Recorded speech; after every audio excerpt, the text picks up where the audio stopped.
to the July 6th work session of the East Hampton Town Board. Earl, would you please read the roll call? Councilwoman Gonzalez. Present. Councilman Reese. Present. Councilwoman Overby. Here. Councilman Bradford. Here. Supervisor Cooper. Present. Please join me in saying the pledge of allegiance. Pledge allegiance to the flag of the United States of America and to the republic which stands one nation under God, indivisible, with liberty and justice for all.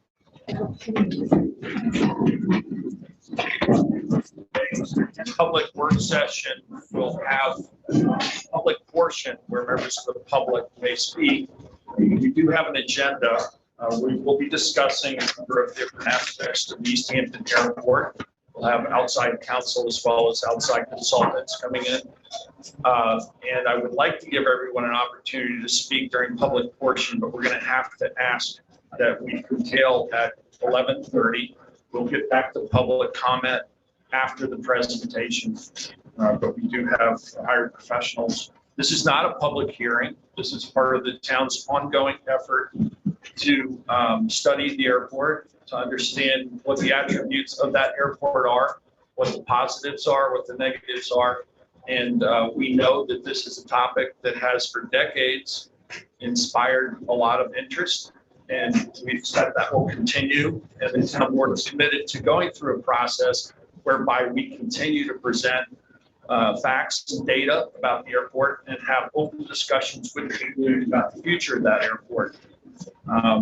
So at this point, I would like to go to the public portion. We do have a number of people signed up. I think we have, and if back in the back of the room, leaning against the wall, if you could watch those light switches, we'd appreciate that. So we have about 35 people that are signed up, and there are probably people online wanting to speak as call-in. I'm going to go to the list that we have here in person. And if you can keep your comments to 3 minutes or less, preferably less, we'll get through more comments. And if you hear somebody say something you agree with, you can just simply say, I agree with what has been said by the previous speaker. We'll appreciate that very much. And first we have from Southampton, Tommy John Scavone. Welcome, Tommy John. Tommy John, how are you?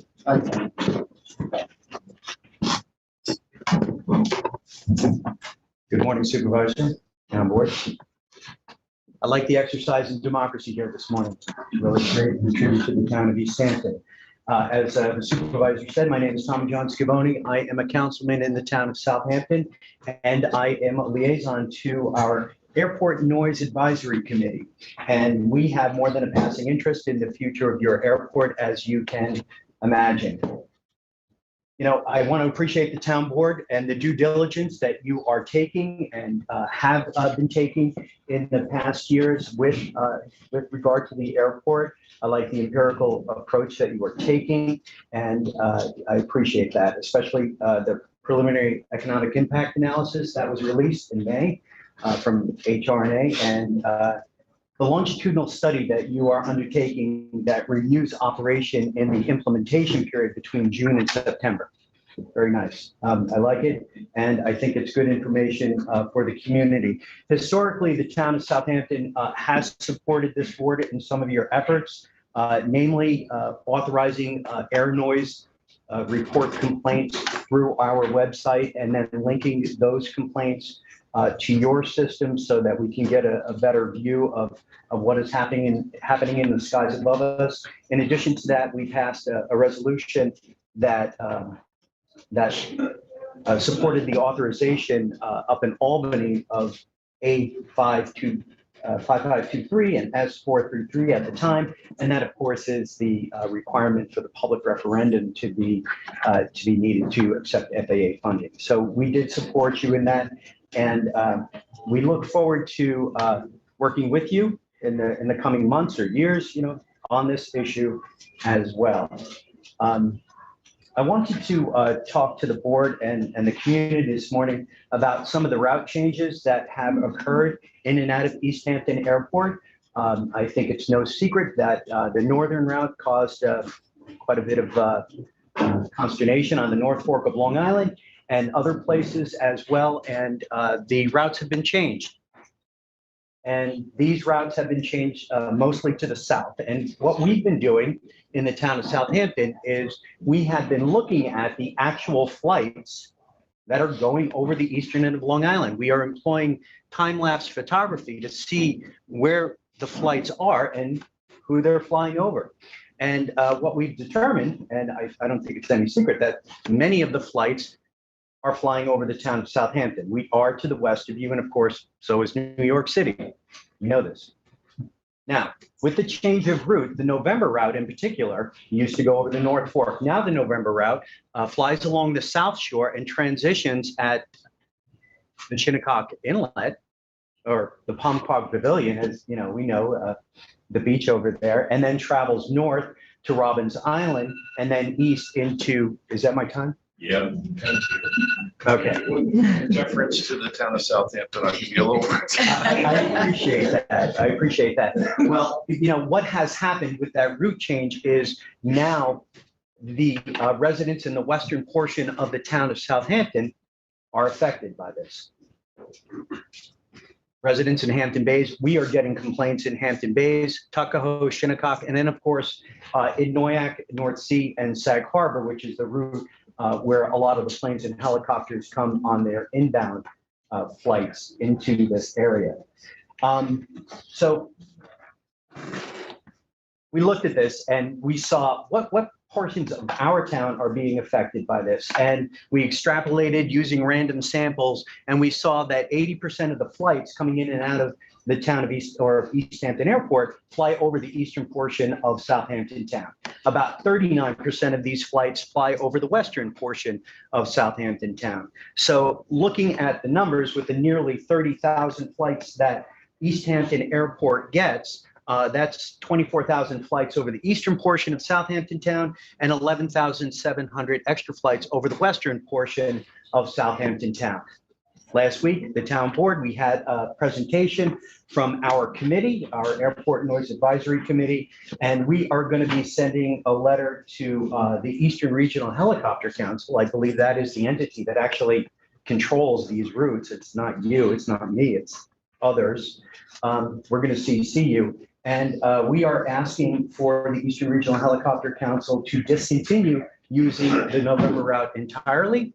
We would ask that the Sierra route, if it is to be used, that the planes and helicopters fly a minimum of 1 mile out if it's a single engine helicopter, or 5 miles out if it is a double engine helicopter, and at a altitude of 5,000 feet in deference to your neighbors to the west. So again, I applaud the town board for having this today and your due diligence using empirical data to study the situation that we have here, and we look forward to working with you in the future. Thank you. Thank you.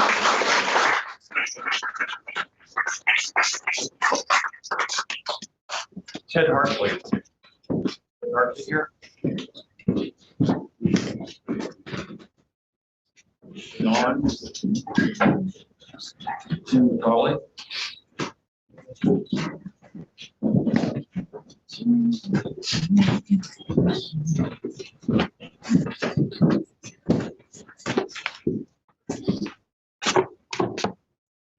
Good afternoon, everyone. My name is Tim McCauley. I am the founder and chief executive officer of a multinational environmental company called Change Environmental. We're working with consultants at GEI Consultants along with the East Hampton Community Alliance. We've been involved in doing a significant amount of data analysis, airshed analyses, modeling, looking at Suffolk County-wide greenhouse gas emission impacts based on various sources relative to comparative analysis to the airport and what was perceived to be, the East Hampton Airport, a significant contribution of various air pollutants to the town and village of East Hampton. We did provided a report to GEI Consultants, which looked at individual components relative to airshed movement, air dispersion, and we found, over looking at several years of spring, fall, winter, and summer meteorological analysis, that the airport actually, relative to the town, in the village is actually more downwind, where we put the town upwind based on airshed movement with very little, in fact, very low, less than 0.1% emissions impacts on the town relative to airport operations, based on all the data that was provided to date and all the environmental impact statements, past reports and information provided. We also did a very detailed assessment looking at the national emissions inventory put out by US EPA.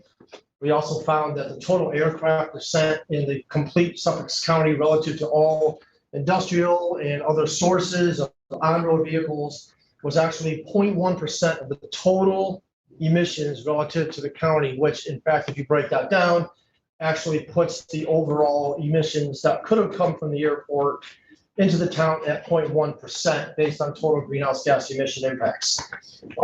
Short being there that the airport is literally a non-significant source of any emissions impacts relative to actual traffic, where we did a full-scale mobile emissions inventory assessment, which is the US EPA's accepted model, where we looked at all the traffic in a 40 square mile grid, taking into account all major highways, estuary roads, all the on-road, off-road sources, and found that that was the significant impact relative to the south area locations that would have all the emissions from those impacts blowing into the actual village and town, being the significant contributor to air quality impacts relative to the airport, not the airport itself.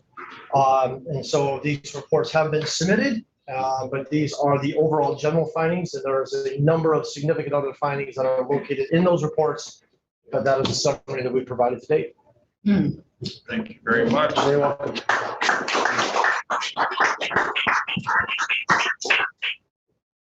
Jeff Kersey, I hope I'm saying this right, so hard to read. Jeff Kersey. Touché. Yeah, sorry about that. That's okay. Welcome, Jeff. Thank you. My name is Jeff Pouget. I'm a 20-year resident of Sag Harbor in the town of Southampton. We live exactly 1 mile from the entrance of Sag Harbor Village. We did not move near an airport. We moved 6 miles away to an airport, 6 miles away from the airport, next to a small town with a property abutting a nature preserve. I never had a problem with this airport until about 10 years ago, when flights of mostly helicopters and seaplanes began to increase exponentially to a point now that's become unbearable and unsustainable. A number of years ago, the November route was drawn about 1 mile south of our home. From Thursday to Monday, we are subjected to an endless line of helicopters dumping on us from morning to night, with the heaviest traffic coming from times when we're trying to enjoy time with our family. And they're not coming in at 2,500 feet. The joke of a pilot's pledge says that they will, but they're coming in at 1,500 feet, 1,100 feet. Yesterday, 2 came over our house at 800 feet. We are 6 miles from this airport. I have another question. Why are the majority of the flights coming over Southampton? Why aren't they coming over the Northwest Woods from the water? Why aren't they coming over the Maidstone Golf Course or further lake? I think we all know the reason why. No one in this room is stupid enough not to know. No one wants this in their backyard. No one. You don't want it, your constituents don't want it, and the people on these helicopters sure as hell don't want it either. This airport serves a select few while dumping on the rest of this community. Lastly, airport proponents will try to sell you on some phony notion that there's going to be some economic Armageddon if this airport closes, that the Hamptons will collapse and no one will come out here, that philanthropy will cease to exist. Please stop with the lying. This is just fear mongering. People have been coming out here long before the charter companies saw this cash cow in this community, and they will do so long after they're gone. And if a few folks decide to pick up their toys and go elsewhere to the Jersey Shore or wherever else they can land a plane, then so be it. There's probably 30 real estate brokers in this audience that would be more than happy to list their property. This is one of the most unique places in the Hamptons. This is one of the most unique places in this country. There are no shortage of people who want to be here. Many of the people who use this airport are only here for a few months. The rest of the time, they're off in Palm Beach or wherever, avoiding income taxes, wherever they go. The year-round residents are here to support this community year-round, so we're the ones licking our wounds after an unbearable summer of noise pollution. You have an opportunity to do the right thing for the greater good of this community. This airport does not have to close, but you can operate it in a responsible and in a manner that's conducive with this community. We don't have to close it, but as it stands right now, this airport needs to shut down.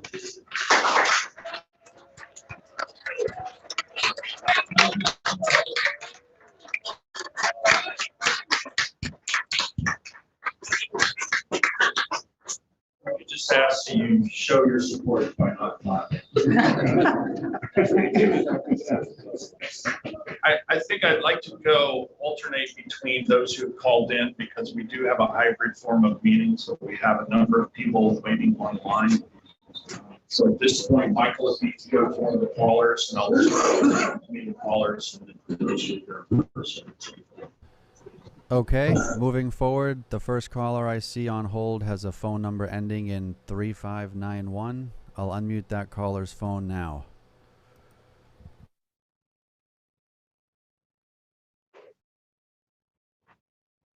Hello, caller, with your phone ending in 3591. You're live with the town board. Hearing nothing, Mr. Supervisor, I'll mute them and move on to sorry. I apologize, Can you hear sir. Yes, sir. Can you please state your Okay. name? I apologize. Yeah, my name's Michael Brown. I'm trying to find out, is the services like Blade really the issue? Or is it because when you hear 1% of the pollutants going into the area, it's not exactly something that's killing East Hampton, right?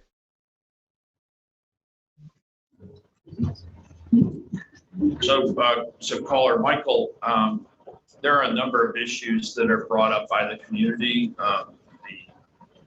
Helicopter transportation is only a part of that.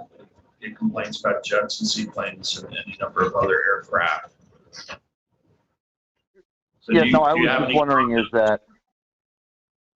I apologize. I was just wondering if the big issue are the services, why would we close down where people have their own planes, they have light planes, and they use it recreationally rather than for taxi service?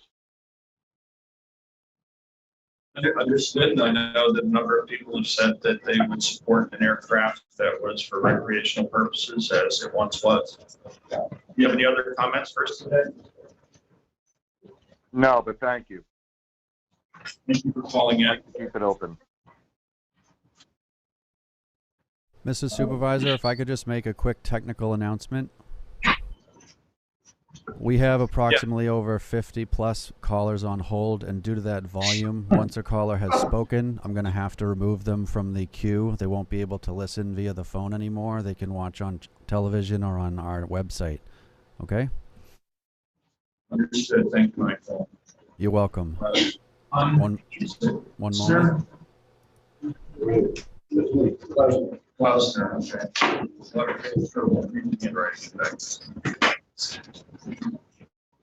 Mr. Supervisor, if you'd like, we're going to go to a person in. I'm going to a in-person speaker at this point. We'll alternate. Michael, if you would, please. Thank you. Go ahead. Good morning, Mr. Supervisor, council people, and guests. I could come up here and talk about the environmental damage that's being done by these aircraft, but you've already seen a presentation by HMMA and had time to digest that. Also, I could also talk about the climate crisis that this town has declared and how every decision it makes should be with intention of easing the climate damage that's constantly occurring. I could also talk about the economic impact, but you've also had a report about that, and we've seen that the impact in the town of East Hampton is minimal, if not de minimis. And also, I live in the town. I live in the hamlet of Watermill in the town of Southampton, and I also know that in my town, the economic impact is also de minimis. But instead, I would like to talk about what happened yesterday. Yesterday afternoon, we were celebrating the 4th of July weekend with my grandchildren. As was mentioned earlier, the ceiling was low and the jets were flying 700, 800, 900 feet directly over my house. I have grandchildren, ages 2.5, 3, 7 months and 8 months. The 7 months and 8 months, they were woken up. They couldn't sleep all afternoon. They were cranky and miserable. Consequently, my children were cranky and miserable. In addition, the 2.5-year-olds were crying. They were up, but they were crying. They were scared to death. They may have been scared a little by the clown in the Southampton Independence Day parade, but it was nothing compared to what happened yesterday. And I don't want any parent or grandparent to have to endure that. So what's my option? My option is to continue to put up with it or to move. I don't know. I've been here. I live here full time. I really don't want to move. I like it out here, but for the aircraft. What's the other option? The other option is the less than 1% of people who do use the airport don't use the airport. They have options as far as transportation. They can drive. They can take the trains. I would love to see the train transportation improved out here, but they have options. As far as expensive toys, well, horse and buggy, its time has come and gone. And I feel similarly that where we live now, it's inappropriate to have aircraft to the detriment of the over 99% of the people who do live here. Thank you.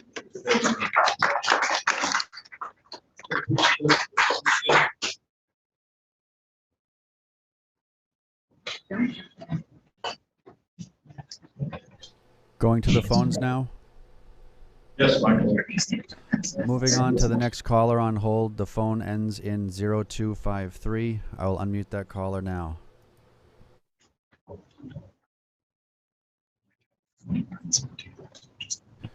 Caller with your phone ending in 0253. You're live with the town board. Hearing nothing, Mr. Supervisor, I can move on to the next item. Thank you, Mike. The next caller's phone ends in 1641. I'll unmute that caller now. Hello, my name is Mark Franz. I'm a resident of Wainscott. I live about actually an hour north of the airport. We bought our home about 5 years ago. We knew what we were getting into when we bought near the airport, and as also a resident of New York City living on Central Park West, I'm familiar with noise pollution. I will say, however, that in the last, this summer and certainly the summer before, the volume of helicopters and jets has seemed to grow exponentially to the point where sometimes you can't carry on a conversation in the backyard on Thursday through Sunday.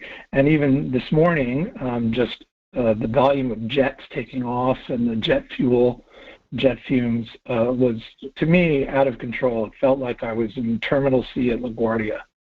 So I guess my view is that what I would love to see is the airport return to recreational use. The point I would like to make is that these ride sharing and charter flights, it's a technological advance brought about by the internet and apps through Blade and NetJets, et cetera, that I don't think anybody envisioned. And just because you can have a technological advance doesn't mean you should have one. And in this case, I think there are other solutions to get people out to visit the Hamptons other than rideshare, which inconveniences many other people because of noise pollution and fuel pollution. So I would love to see the airport return to its original intent. Thank you. Thank you, Mark. Patrick Sullivan.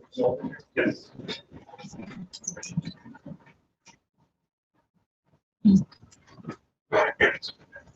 Thank you. I live in Sagaponic under the jet pad for departing jets. When I bought my house here 25 years ago, it wasn't even noticeable.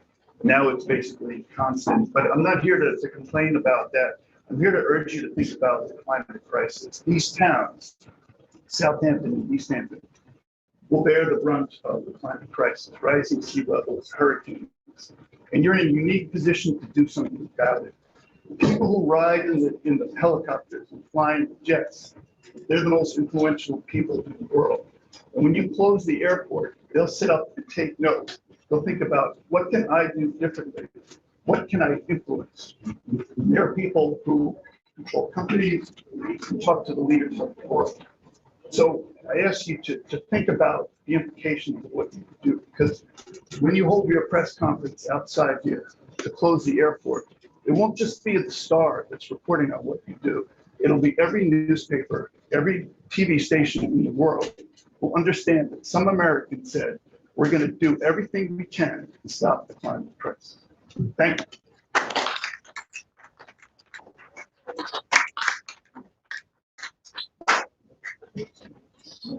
Michael, can we go back to the phones, please? Yes, the next caller, their phone ends in 8151. I'll unmute that caller now.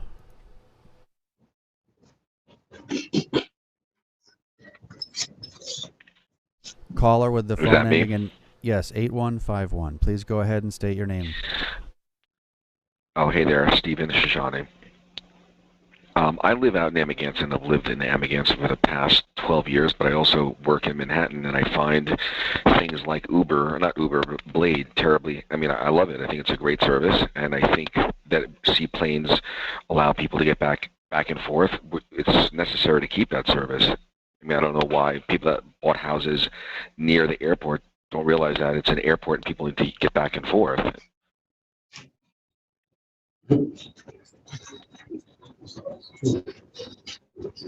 I use the service during the summer. It makes my life easier, and you know, I know it brings jobs to the area, and I also see that bringing people back and forth to hospitals is very important. So I think that they should be able to continue to use it as an airport. Appreciate you taking the time to comment today, Stephen. I'm sorry? Appreciate your comments today. Thank you for calling in.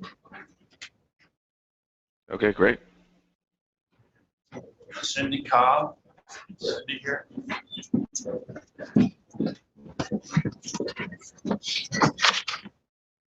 Thanks, Ford. I'm one of the little people in Southampton town, which is taking the lion's share of traffic. West End through North Sea, Noyak, Sag Harbor, Bridgehampton. We are taking the lion's share from the November route. I live in the Bridgehampton, Sag Harbor area. I've seen helicopters pass each other. I see large jets, small planes, seaplanes, helicopters from all directions, large planes circling next to a preserve next to me. Sometimes they look like they're going to intersect, an accident waiting to happen. I've seen helicopters passing each other. I also have witnessed jets flying low as I'm driving in my car over the treetops on Millstone Road. Our preserves are home to large raptors, bald eagles, red-tailed hawks. They've been fleshed out by the helicopters. It's also home to the Atlantic migratory path and to the endangered tiger salamander. So my question is, pollution, have our waterways been tested? Have the kettle ponds, our bays? I don't know. Has our water been tested? Anyway, you know, Sag Harbor had an incident in April that was very unnerving, and a pilot seems to have gotten a slap on the wrist. What does this say to our children and our communities? One thing for me is that we need to fight for our right to having our quiet skies and just take away the noise. I was woken up Monday morning before 4 o'clock. And I wanted to play helicopter noise here, but everyone knows what that's about. So anyway, we've been told that we should move. We have been told by an esteemed doctor that we bought cheap properties. Our property values are being devaluated. Agents ask homeowners if they live in the flight path. So anyway, I'm running out of time. So I just call on the board to do the right thing for us and bring something back that we remember that makes our community what it is, neighborly. Thank you so much, board.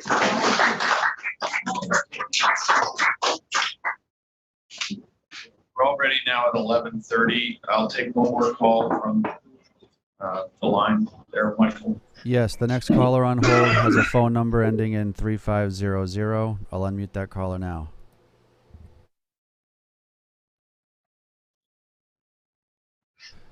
Caller with your phone ending in 3500, you're live with the Town Board of East Hampton.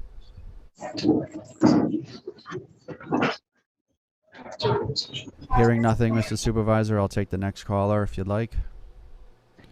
Yes, please. The next caller's phone ends in 5968. I'll unmute that caller now.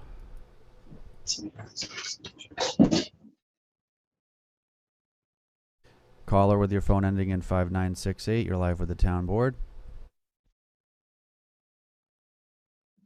Hearing nothing, Mr. Supervisor, if you'd like, I can move on to try another caller. Another caller, and then I'll go to someone here. Sure. The next caller I see has a phone ending in 2000. I'll unmute that caller now.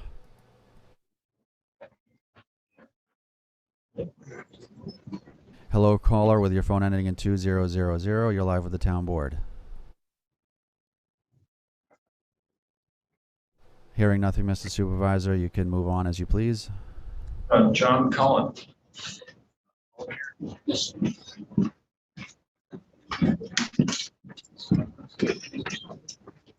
Still morning. Good morning, all. Good morning. John Cullen, Northville, Hamlet of Riverhead. Good morning, and thank you for giving me this opportunity to speak today. I'm just going to do a couple of quotes that I've seen and written myself throughout the last year and a half. And one is from the press sessions luncheon that I attended. And that is that the airport is broken. And that's why all these people are here today. That the airport is broken, and I don't believe that there are enough Band-Aids to fix it. Another quote that I came up with is, if East Hampton is really trying to go green, it'll be very hard having an airport that pollutes all 5 East End towns and west to New York City with non-essential flights for the 1% of people are coming to East Hampton. And this is out of Newsday. East Hampton town officials are considering closing the town-owned East Hampton Airport, which services rideshare, passengers, CEOs, and their private jets and recreational pilots. If the town cannot achieve meaningful reduction in aircraft noise and traffic volume, I don't see it happening. The airport is aggressively growing year after year. I've been fighting this. I know the town's been looking for reduction, but even this year, numbers are out of sight. Here's a quote. I'm not sure, given the constraints that we have, that the town board is in position to allow things to continue at status quo. That's from the supervisor in the Newsday. Again, numbers are growing. They're not going down. Noise is another quote. Noise is one of the worst irritants we have and one of the most corrosive of irritants of the rural character and peace and quiet we have, which is remarkable. I found that out last night when I had no power. That's a quote from Mr. Bragman that was talked about during the leaf blowing session that you had dealing with leaf blowers. So I find that, if the leaf blowers are making noise, you have to understand what the people are dealing with underneath the planes and the jets. And one comment I will always stand by is that as the airport numbers keep growing up and up year after year, the quality of life and pollution will keep spiraling down and down. Thank you for your time. Enjoy. At this point, I'd like to move on with our work session agenda. If time allows, we will take further public comments in between. So we have Bill O'Connor, outside counsel on, and Mark Cooley. Good morning, Mr. Supervisor, members of the town board. Can you hear me okay? Volume's a little bit low, actually, but go ahead. John, Okay, Touch the screen and remove the toggle there. Sir. Okay, thank you, Bill. Please continue. no problem. Good morning, members of the town board and members of the community. It's good to see you up on the dais in person, and I look forward to joining you in the town soon. Today's session is a continuation on the work that we presented in our last public work session on the airport. As some of the comments at that last session made clear, these are preliminary discussions.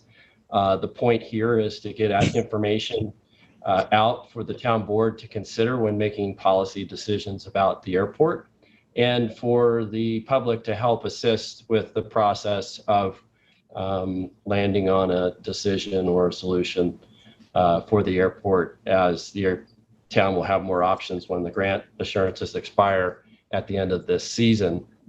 I'm going to share my screen to give you a bit of an introduction to today's session.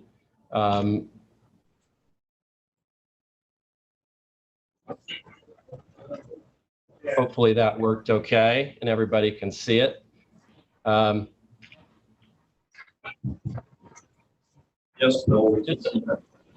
Just a bit of a recap. Last meeting, we had our economic consultant, HRNA, present an analysis of the current impacts of the airport to the town and what some alternative uses might look like, including no airport and some form of modified airport.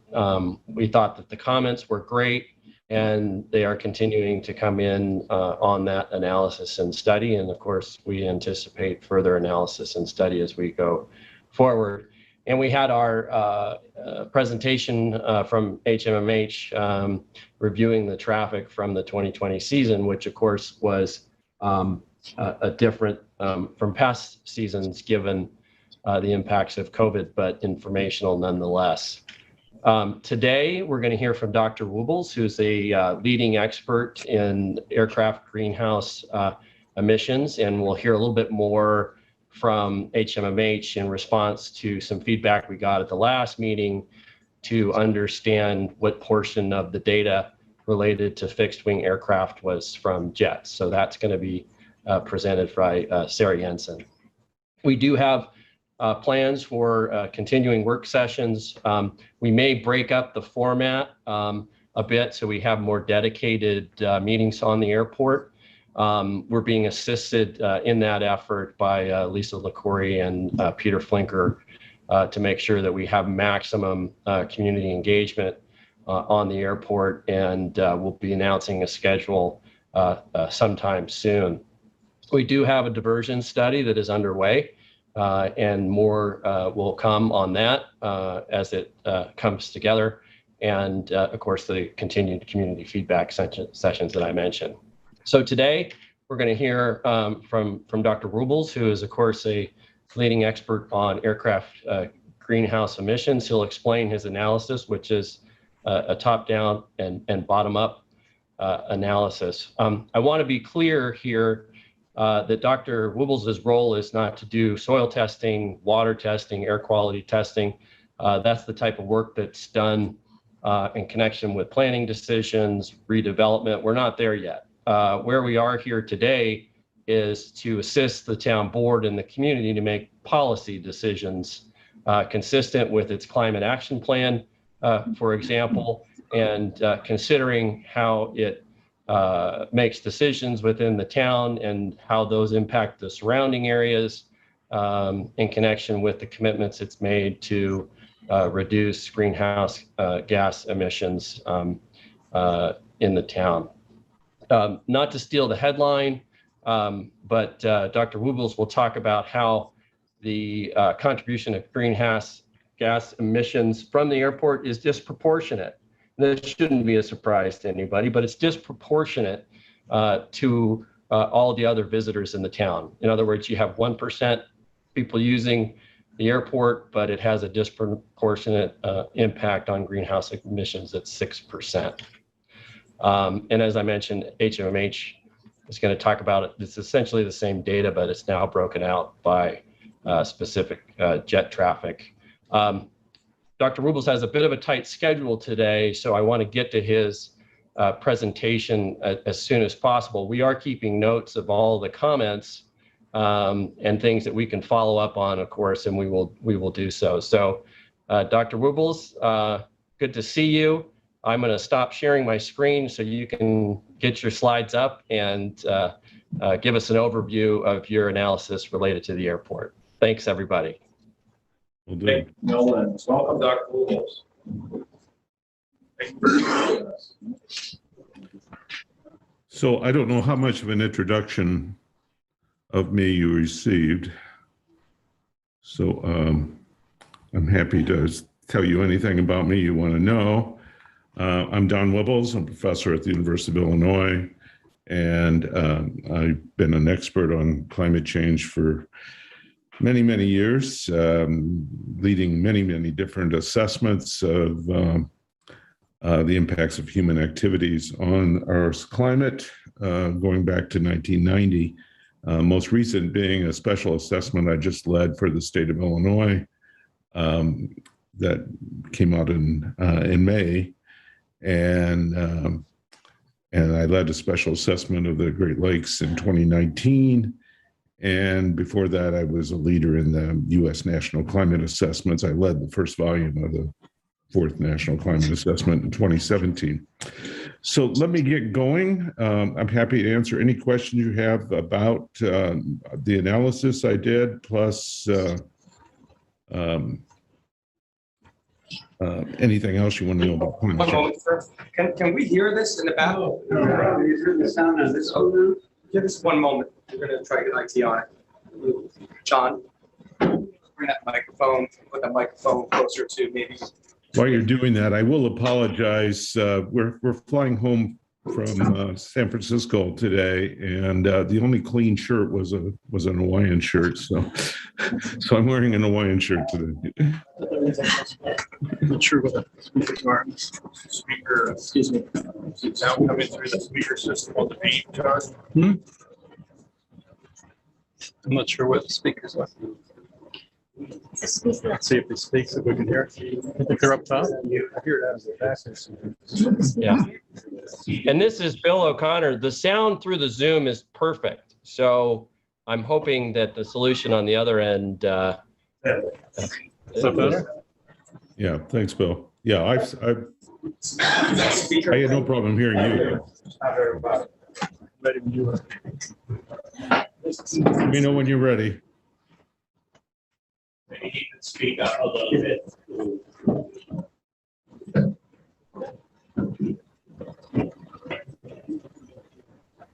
I'll make my end louder too. Okay, are we ready? Yeah. TV is muted. I'm sorry? TV is muted. It may have to be to get feedback.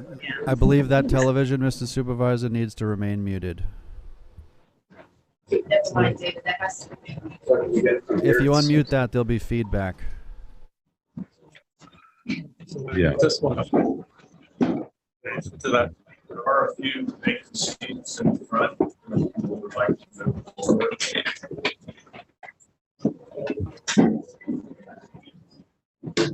It's nice to see you have so many people there.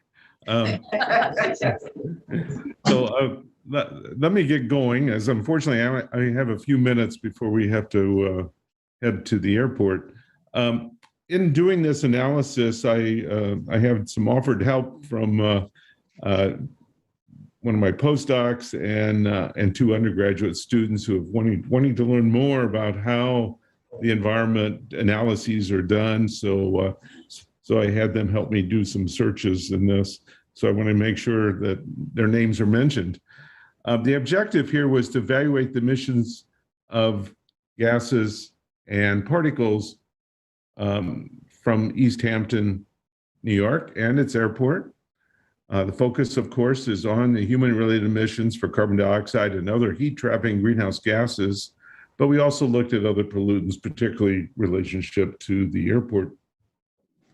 So the focus is aimed at the airport, but I felt it was important to put those emissions into context of those by the community itself. We were given rather limited information, and that data and about to do this. So that does affect what I'm going to show you, but we tried two different types of analyses to be able to get some sense of how we could get around that and to be able to make sure we were in the right ballpark for the emissions. So we used both the top-down approach and a bottoms-up approach, and I'll explain those in a second. With the top-down analyses, we used other cities and airports as analogs, and then looking at the differences in traffic, or the difference in energy use, and population, et cetera, other information we did have, we then were able to make some attempts. Now, every city and airport is going to be different in other ways, so so it's not we don't expect that approach to be super accurate, but we also know we had limited analyses for the bottom-up analysis, where you use the actual understanding of just what the vehicle traffic's like, what the takeoffs and landings. We did have number, and we did have aircraft there, so we were able to do a pretty good analysis for the airport. Where we were more limited is for the city itself, where we had to rely on some previous analyses. But the idea of the bottom-up analysis use basic data to then determine exactly what the emissions would be for the community. So with the top-down analyses, we tried to choose wealthier communities around the country as analogs for East Hampton. We did five or six different cities. There's 5 different cities and 4 different airports. We wanted to do a lot more, but we were limited by the amount of information even available around the country. There was a number of other communities we wanted to look at, like Naples, Florida, and I just couldn't find the information. I kept digging and digging and wasn't able to find enough to really do much there. What we did with the top-down analysis is then scaled the seasonal population to estimate emissions for the community, but we also for the airport then used takeoffs and landings, because that's the primary source of emissions. Excuse me. On. So for the top-down analyses for the community, we looked at Santa Barbara, Nantucket, West Hollywood, Aspen, and Northbrook, Illinois. As you'll see, the range here is about 500,000 metric tons of carbon dioxide equivalent. Carbon dioxide equivalent, it takes into account other greenhouse gases besides carbon dioxide. So it uses a concept I developed 30 some years ago called global warming potentials as a way of relating other greenhouse gases to carbon dioxide. So this is a pretty big range, and I think a lot of it relates to the fact that the communities in many ways are different than East Hampton, but it does tell us, an idea of, what the range might be. For the airport, the range is much closer. We looked at 4 different airports: Aspen, Teterboro, New Jersey, Vanoise, California, and Santa Barbara, California. Oh, I see I have a typo in there. So we ranged from about 13,000 to 22,000 CO2 metric tons equivalent per year from those analyses. And that's because we did have some pretty good airport analyses for those communities. I tried to get information, for example, for the, I'm trying to think of what the name of it is now. There's an executive airport in Chicago that I wanted to try to get information for, and I tried multiple ways, including going all the way to the FAA, and I think because of COVID, I just couldn't get people to respond. And so I wasn't able to get the information that we wanted. So we're kind of limited there with that range. The bottom-up analysis, we tried to use what information we had to look at the emissions. Luckily, there was the 2015 report that East Hampton did for its climate action plan. And so we were able to look at that and how the changes in emissions changed over time as a basis for then trying to say, okay, well, we expect that because the community is trying to work on reducing its emissions, and it had been reducing at about 0.7% per year, that we would say by 2019, that would give us an estimate of, to move up from 2010 to 2019, of 330,000 metric tons of CO2 per year. And as I mentioned before, there's a lot of uncertainty in this analysis because we just didn't have enough information to do a more complete study of the community itself. For the airport, we did have a lot of information that Andrew Barr sent us about takeoffs and landings and what kind of vehicles. So we had pretty detailed information that we could use. So we tried to account for takeoffs and landings, which is called LTO, and which is an FAA jargon, for all the different aircraft and the appropriate emissions associated with those aircraft, where we had quite a bit of information on that. So what's important here is what emissions occur in the boundary layer, because those are the emissions that are going to affect the community. Once we didn't want to account for just fuel things like fuel burn, because then you're talking about the flights that could be going anywhere across the nation. And that would kind of be misleading for just looking at pollutions related to the community itself. We also considered the auxiliary power units. That's used when an aircraft is on the ground and before it's ready to take off. And we also know that other emissions at airports tend to be quite small. So we tended to ignore those, and we just didn't have much information on those vehicles anyway. So doing that, we were able to look at emissions for 2015 through 2019. So this is the bottom-up analyses. I think this is for the July-September to September time period. So when you have the big influx of summer traffic at the airport. And for 2019, it was about 11,000 metric tons of carbon. I guess we forgot to put that on this page, but so it's metric tons of CO2 per year. But of course, we also want to look at the total year, and so we'll provide that as well. This just shows how we did the analysis, where we took into account the airport operations based on what information we had, the takeoff and landings, using emission factors for greenhouse gases that we got through various sources, primarily the FAA, and then able to then evaluate the resulting greenhouse gas emissions and other pollutant emissions from the aircraft and from these APUs. So doing that, these are the kind of factors that are used in those analyses. As I said, this came from the literature. And the result is that if we look at the total annual emissions for 2019 from the East Hampton Airport, it's 19,000 megatons of CO2 for that year, compared to 11,000 over the summer months, which is, of course, when most of the majority of the emissions occur. So now we can summarize the findings. We can compare the top-down and bottom-up analysis, and the East Hampton bottom-up analysis that we did is on the lower range of the other communities we looked at.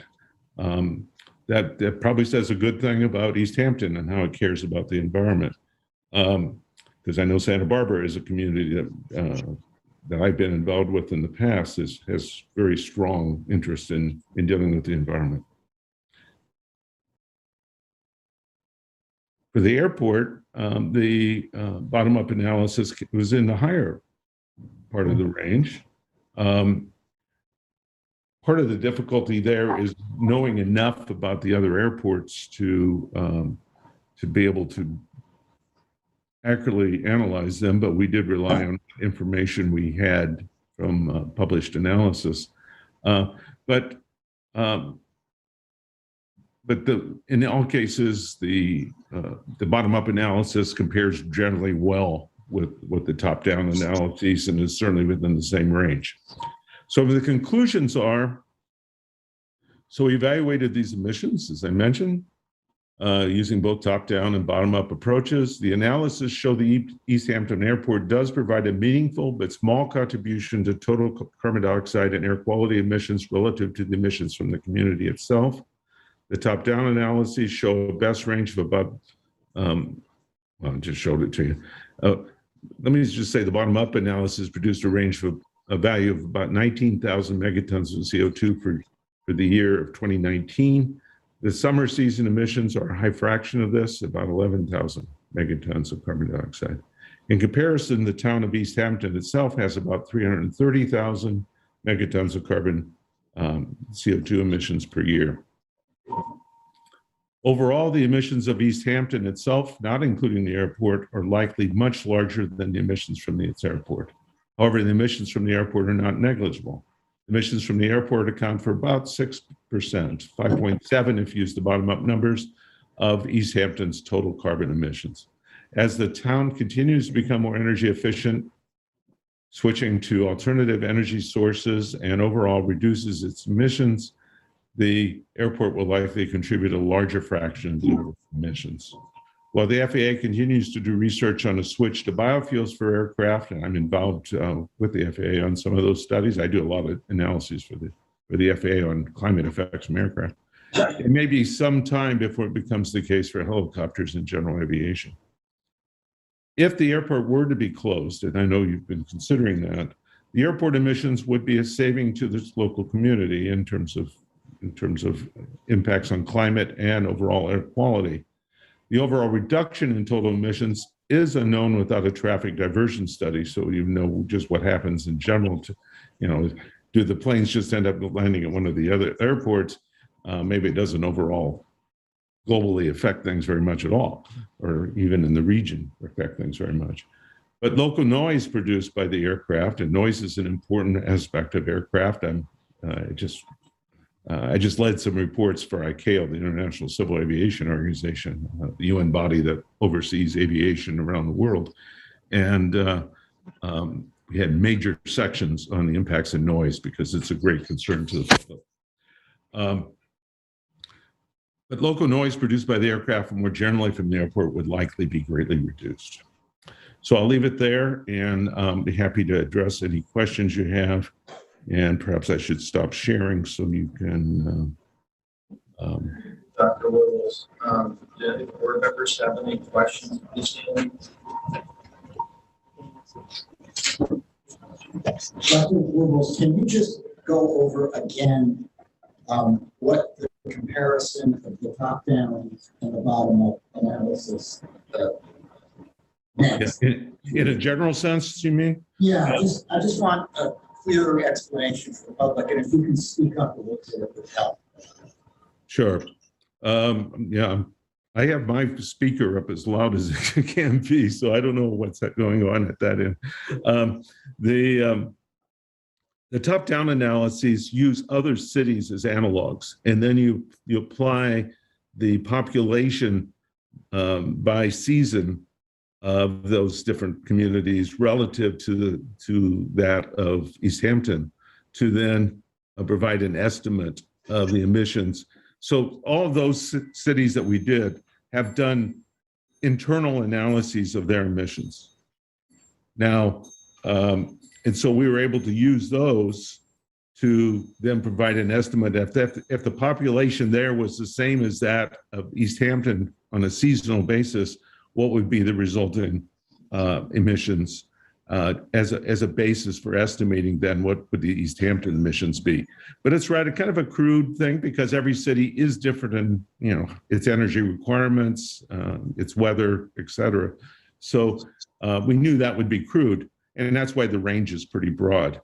Whereas the bottom-up analysis uses basic information about what's going on in East Hampton itself to then determine an estimate of the emissions. And what are you looking for in the result that you get from the top down compared to the result you get from the bottom up? What do you look for? Well, I want to make sure that the ranges are comparable, and they were. So I think that what it did is gave me it provides an extra confidence that we're in the right ballpark. You know, it isn't that the emissions from East Hampton based on population is, you know, 10 times different than other cities. It's right in the same range. But so that's good. It's, you know, so the bottom-up analysis and the top-down analysis really are in pretty good agreement. That gives us confidence that the analysis we did are, you know, pretty reliable. Thank you, Dr. Willis.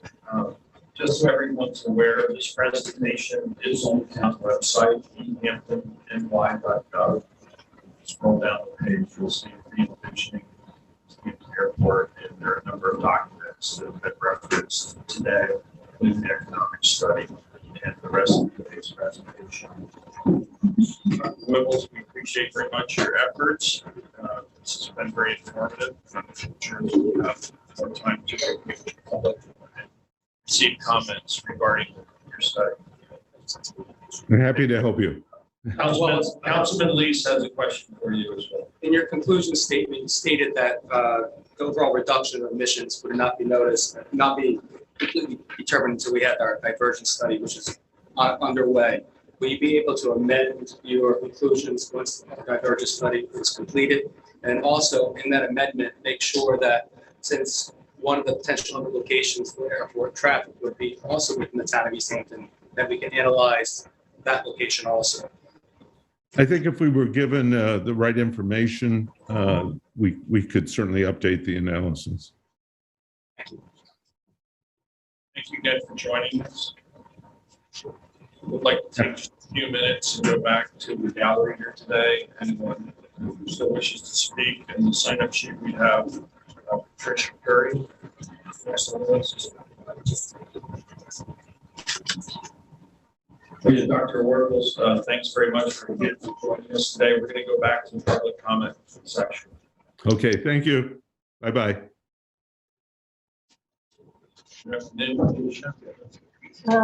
Is there a microphone here? John,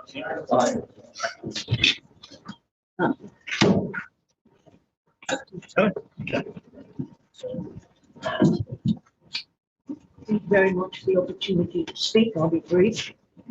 I'd just like to tell you that the first complaint that I put in about noise from East Hampton Airport. Sure, she wanted to talk right into the microphone. Yeah, the first complaint I filed about East Hampton Airport noise was, I think it was 1998 when I was living in Watermill.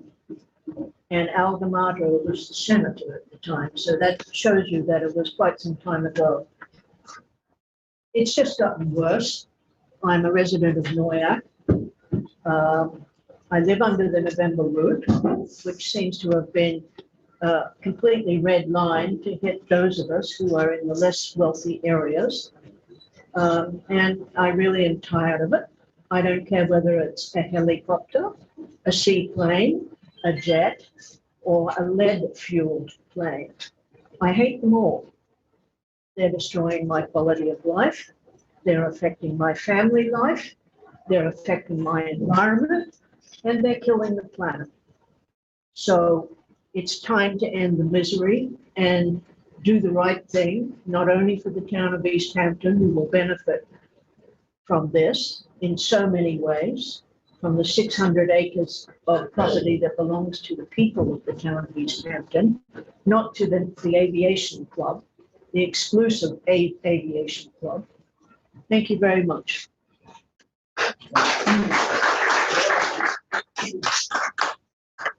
Caller still on the line? We most certainly do. I will unmute the next caller on hold. The phone ends in 3849. I'll unmute that now.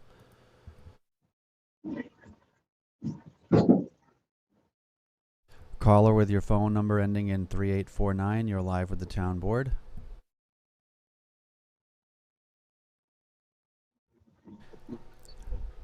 Hearing nothing, Mr. Supervisor, if you'd like, I'll move on to the next caller on hold. Moving on to the next caller, the phone number ends in 3700. I'll unmute that caller now. My name is Ian Bruce Eichner. I am a resident of East Hampton. I've lived in East Hampton. I first purchased in 1976. I have used the airport for more than 20 years. The number of jobs that would be affected by closing the East Hampton Airport is monumental. The idea that the overwhelming number of people who have complained about the East Hampton Airport bought houses and homes, notwithstanding the fact that the airport's been there this time, is bordering on outrageous. It would be a substantial and negative economic impact for the city to lose that airport. I hope the people are rational. I understand the issue relating to helicopters, but helicopters is not the entirety of the airport. Thank you very much. Comments?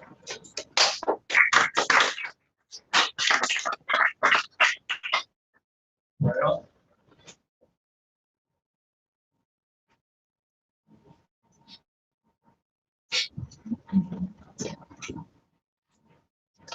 I thank you for taking the time to listen to all of us. Really appreciate that. I live in Noyak near Long Pond Greenbelt. I chose that area because of its natural beauty and peace and quiet. This morning, between 7 a.m. and 8:15 a.m., there were 12 flights over my house, most of them helicopters. It's not unusual on a Friday or a Sunday to have between 30 and 50 flights over my house. That's just not livable. It's not sustainable. And it's impacting our quality of life, as other people have said. You know, it's impacting our property values.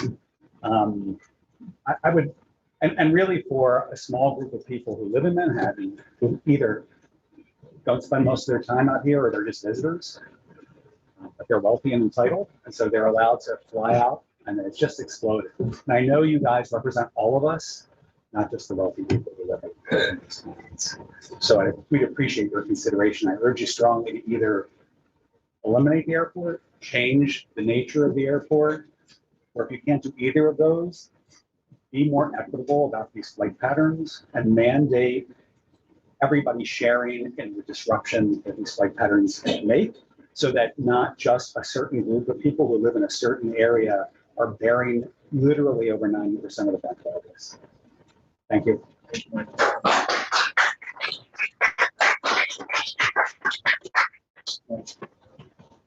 Michael, you go back to the phones?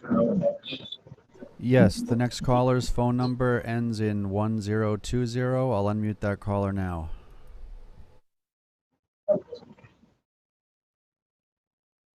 Caller with your phone ending in 1020. You're live with the town board.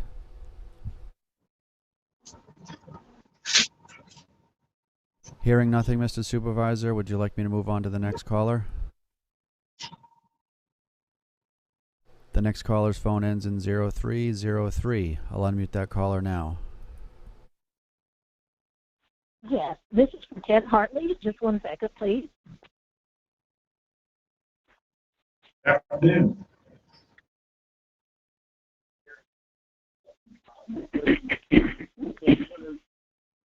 Hi, this is Ted Hartley. I live at 5 Western Lane, and I trade a Navy fighter pilot.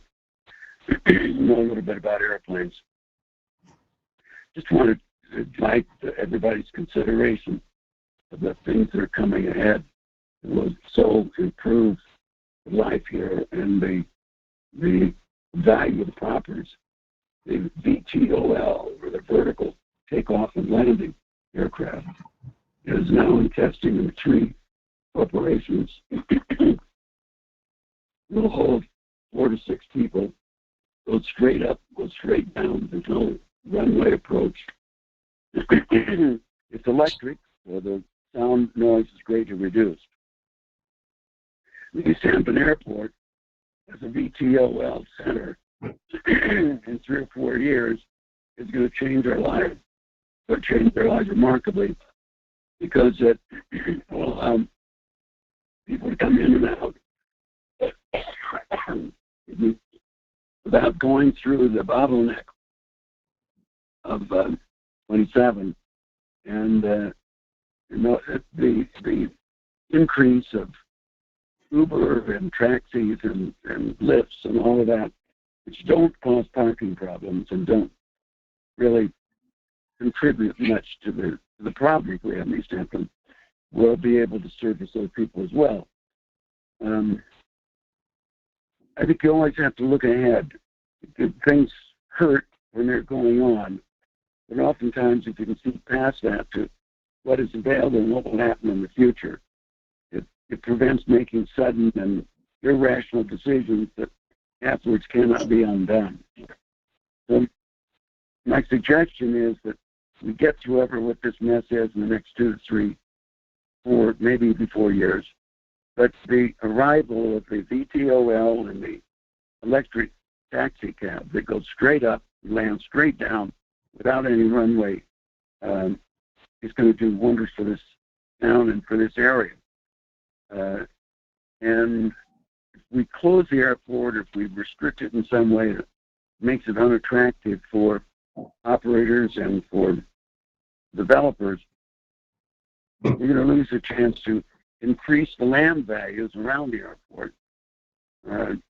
If I had the money, I'd be buying land near the airport right now because I think it's going to open up so well as these new transportation opportunities develop. There's nothing really more to add to that. I'm sympathetic to the people, and I've had problems here at this house with low-flying aircraft, and they are annoying. And all I can say is that there is interesting new stuff on the way. This airport's going to be a very valuable piece of property in just a few years, and we want to protect it. Ed Hartley. Thank you, Mr. Hartley, and thank you for your service to our country. To Maureen Blue.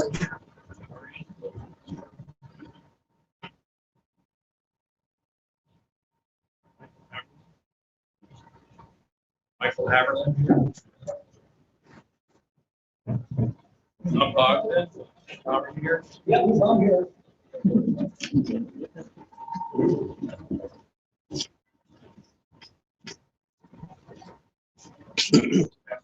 Good afternoon. I'm very happy to be here.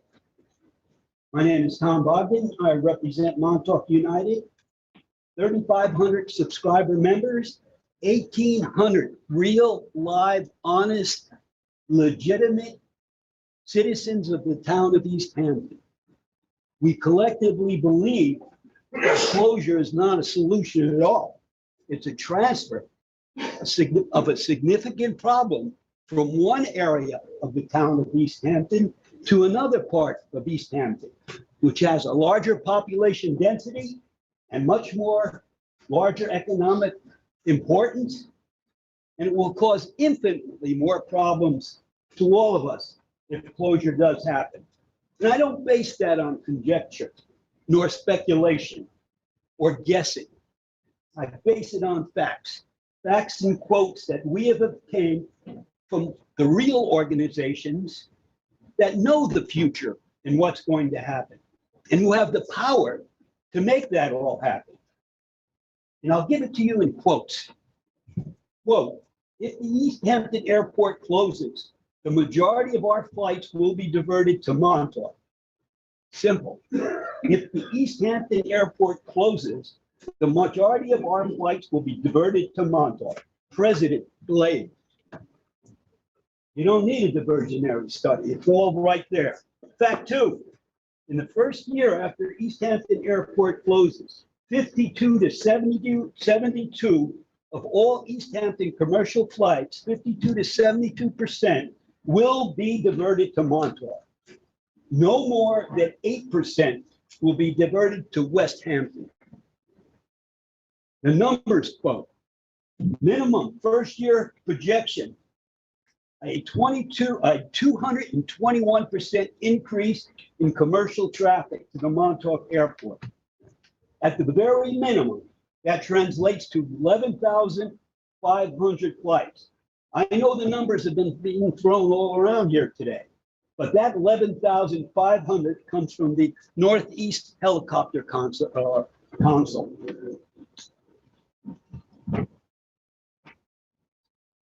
11,500 flights. That's at least 11,500 automobiles in traffic to and from Montauk, Old Montauk Highway, New Montauk Highway, Main Street, Montauk, East Lake Drive. East Lake Drive alone has more houses and more people than all people around or near where the present airport in East Hampton exists. That doesn't count the airline areas that they will fly over. The Montauk, all along the ocean front, Montauk, Main Street, Ditch Plains, East Lake Drive, and also on the sound side. We're talking as on a quote, 80% of Montauk airspace. I'm going to ask you to try and wrap up. I will right now. I have one more final quote for you. If elected, under no circumstances will I support an increase in aircraft traffic at the Montauk Airport due to any future actions by the East Hampton Town Board. Signed, Councilman Lees, Councilman Overby, Councilman Bragman, Councilman and Supervisor Van Scoy. Not once, but twice.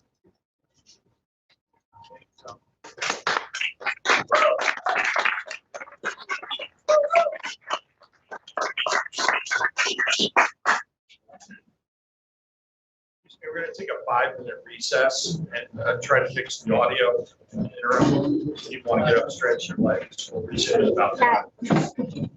All right.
The next previous speaker, not one word mentioned the word mental.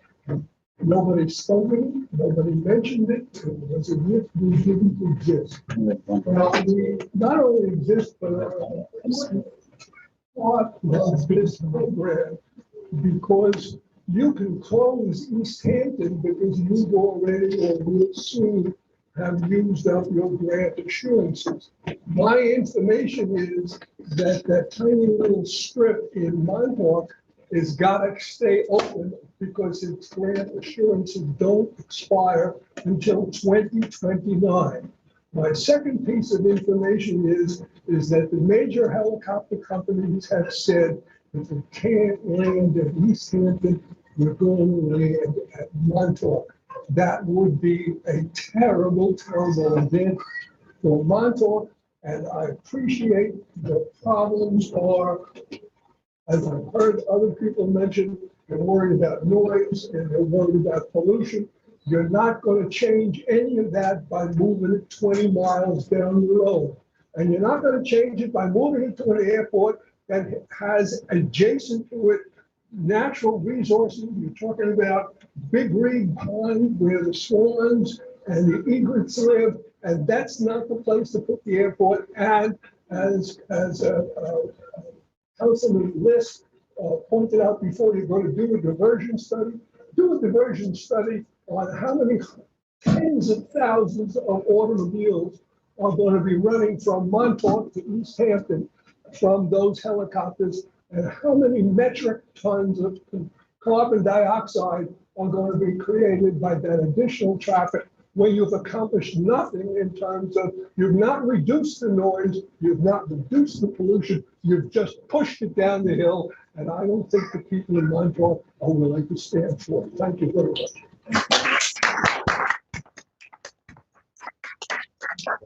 Make it clear that we're well aware that diversion is a concern and that solving a problem for one area of town to the detriment of some other area of town is no solution at all. Thank you very much.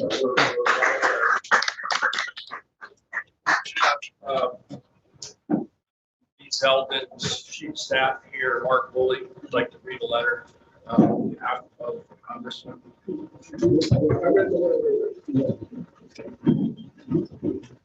Yeah.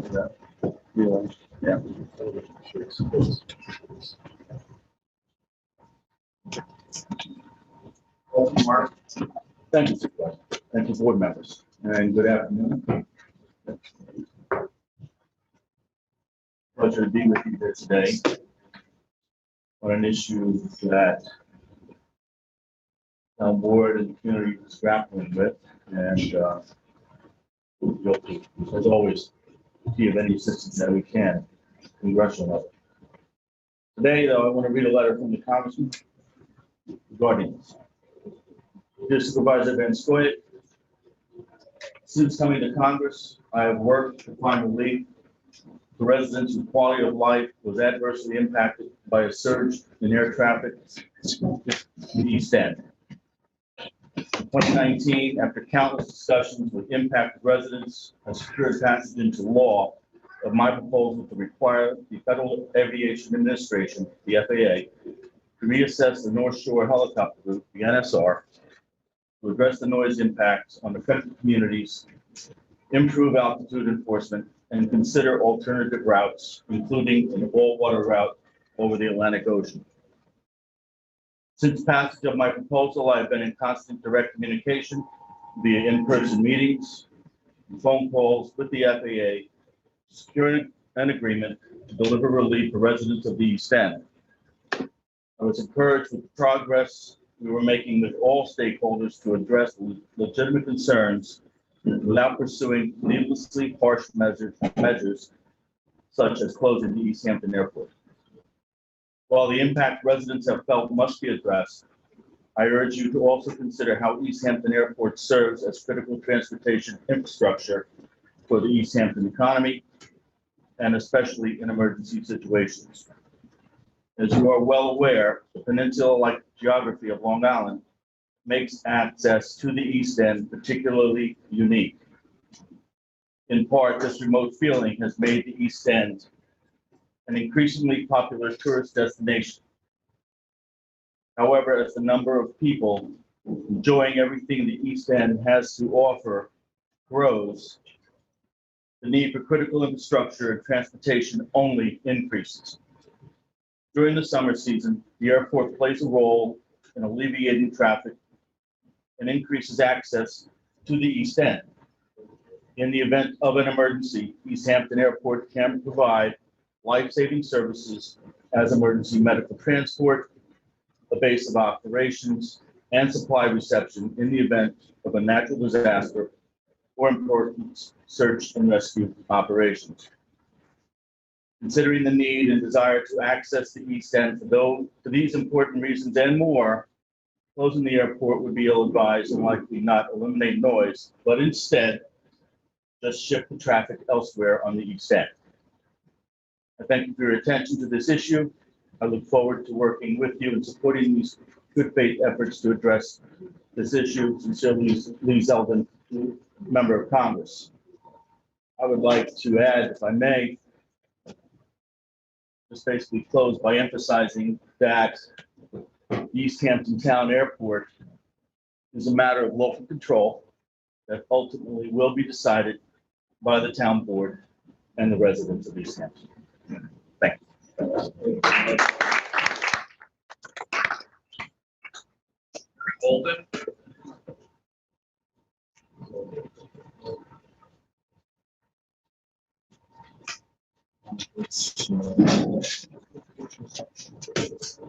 Hello, my name is Barry Holden. I live in Noyak. And if I can get my phone back up here, would it be brief? I've been working on this for a long time, many years, trying to find a way to control, or at least help the situation in Southampton. I fortunately or unfortunately become the go-to guy in my neighborhood to ask what's going on with the helicopters. I tell them to complain about the noise, but I doubt they keep it up. My point is that there are many, many more people in Southampton town, at least in my area that I know of, that are affected by the noise issue, but are not complaining. So even though there's thousands upon thousands of complaints, I would guess from at least the people that come up to me, there's 3 to 5 more complaints that could happen. In other words, 3 to 5 more people that are being affected by this. So it's underestimated. We in Southampton don't have a say in running the East Hampton Airport, yet we're being impacted much, much more than the East Hampton town. The Eastern Regional Helicopter Association and other companies such as Blade and Seaplane companies have been asked for years to find a way to reduce flights voluntarily, but they have never tried to help the situation. And they continue to expand their commercial services with no consideration for the people below. I know, I've talked to many of them, and we've talked to many of them, and it just goes in one ear, comes out the other. I know that this East Hampton Town Board has some big decisions on their agenda, and I believe strongly that they will be able to make the changes that will be needed to make sure the entire East End retains its unique character, which is why we all came here and stayed here for so long. Thank you.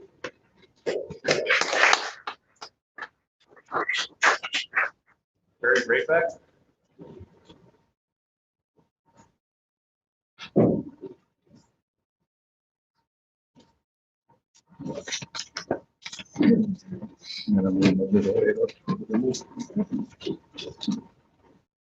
My name is Barry Rayback, and I represent dozens of people in Wainscott.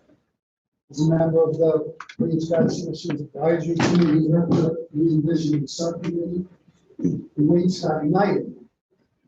I represent hundreds of people in the region as co-director of Say No to KHTO. And as we are affiliated with New York, New Jersey, Stop the Chop, I can speak for hundreds of thousands of beleaguered citizens in the New York metropolitan area. As a member of the human race, I can speak for the billions who are now confronting the climate crisis. I want to thank you for all that you do for East Hampton and for engaging in this process.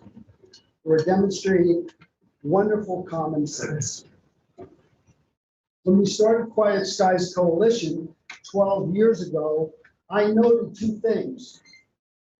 One, virtually every problem has a solution. And two, if you don't deal with a problem, it usually gets worse. We are here today because our airport remains a tremendous problem for this community and the entire region. And it continues to get worse, as does the climate crisis it contributes to. Now, not only is there a solution to our problem, but an obvious and simple one.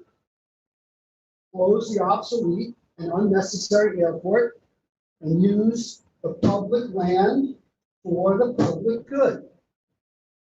We need no longer subsidize our own ecological destruction. We need to do the right thing for our community, our region, our planet, and our children and their children. Thank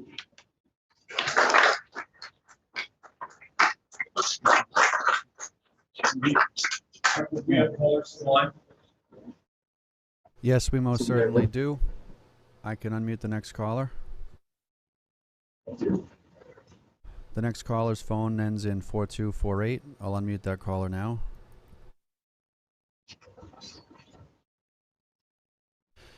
Once again, caller with your phone ending in 4248, you're live with the Town Board of East Hampton. Hearing nothing, I can move on to a new caller. The next caller in line, the last four digits of their phone are 4159. I'll unmute that now.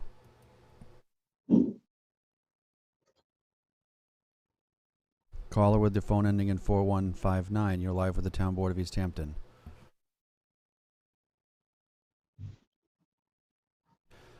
Hearing nothing, would you like me to move on to a third attempt? Another, and then we'll go back to the audience. Okay, the next caller on hold, the last four digits of their phone is 7789. I'll unmute that caller now.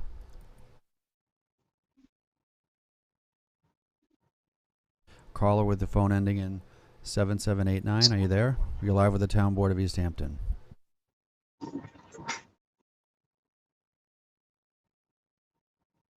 Mr. Supervisor, I'm just going to unmute a landline that I have called in just to confirm everything's still functional with the phone system. One moment.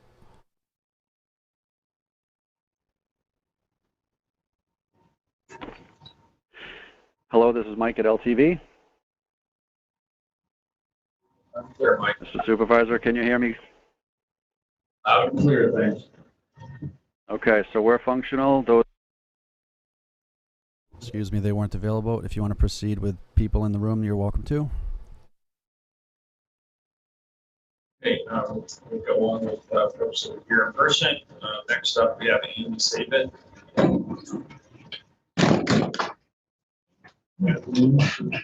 Thank you, Town Board, for listening to me.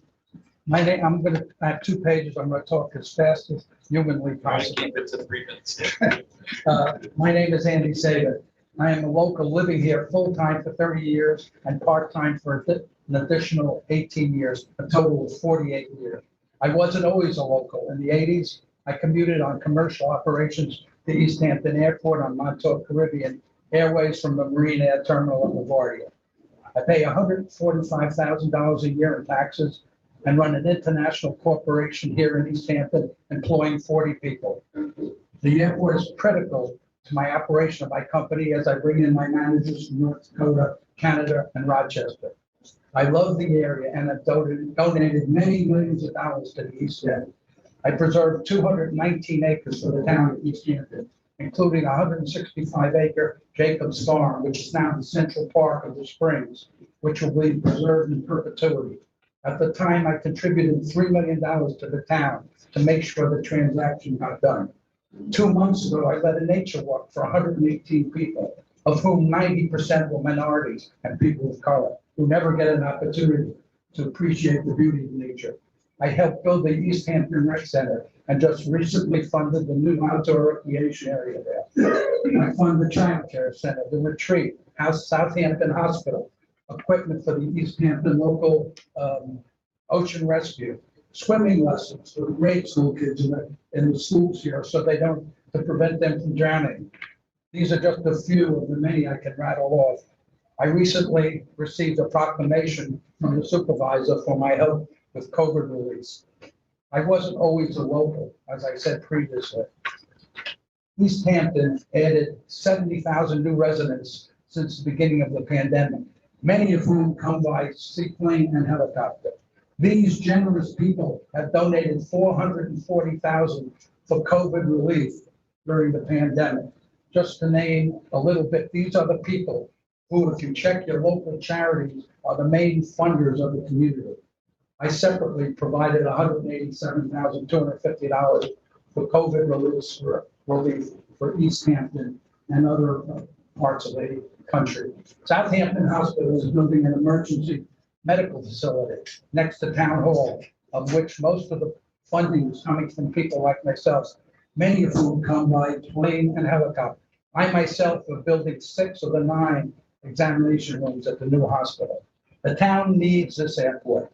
You have Aspen, Vale, Ocean Reef, Cabreski, Nantucket, and Martha's Vineyard, whose airports support the vitality of the community. People fly into Nantucket and Martha's Vineyard on JetBlue, as well as private jets, and the community there encourages and promotes expansion of their airport. We need the airport. The town can't continually change its goalposts. You have over 95% compliance routing over the water. You have voluntary curfews, and now a commitment in 2024 to have all electric, noise-free, emission-free helicopters. The only thing the stakeholders are lacking is a commitment to split their risks. People are going to fly out here anyway. We will have Miami-style pontoon boats for helicopters, as well as a legal helipad on Springs Fireplace Road, of which, if they close the airport, I'll help them build 10 more pads there, so I can get out of here when the bridge over the Shinnecock Canal washes away in a hurricane. Helicopters are going to go now direct to Montauk with no consideration of the water or anything else. At a stakeholders meeting is a necessity. It can't happen until the town figures out what it wants. Once that happens, we can go have a stakeholders meeting and come to some kind of a compromise that not everybody will be happy and not everybody will be unhappy. The town has to decide, do you want economic vitality or do you want to throw back to the 1960s? We can't let 0.13% of the seasonal population dictate the future of our area. Thank you.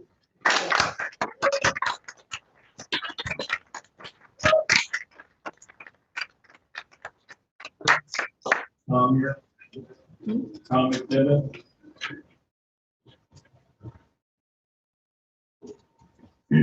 Alex.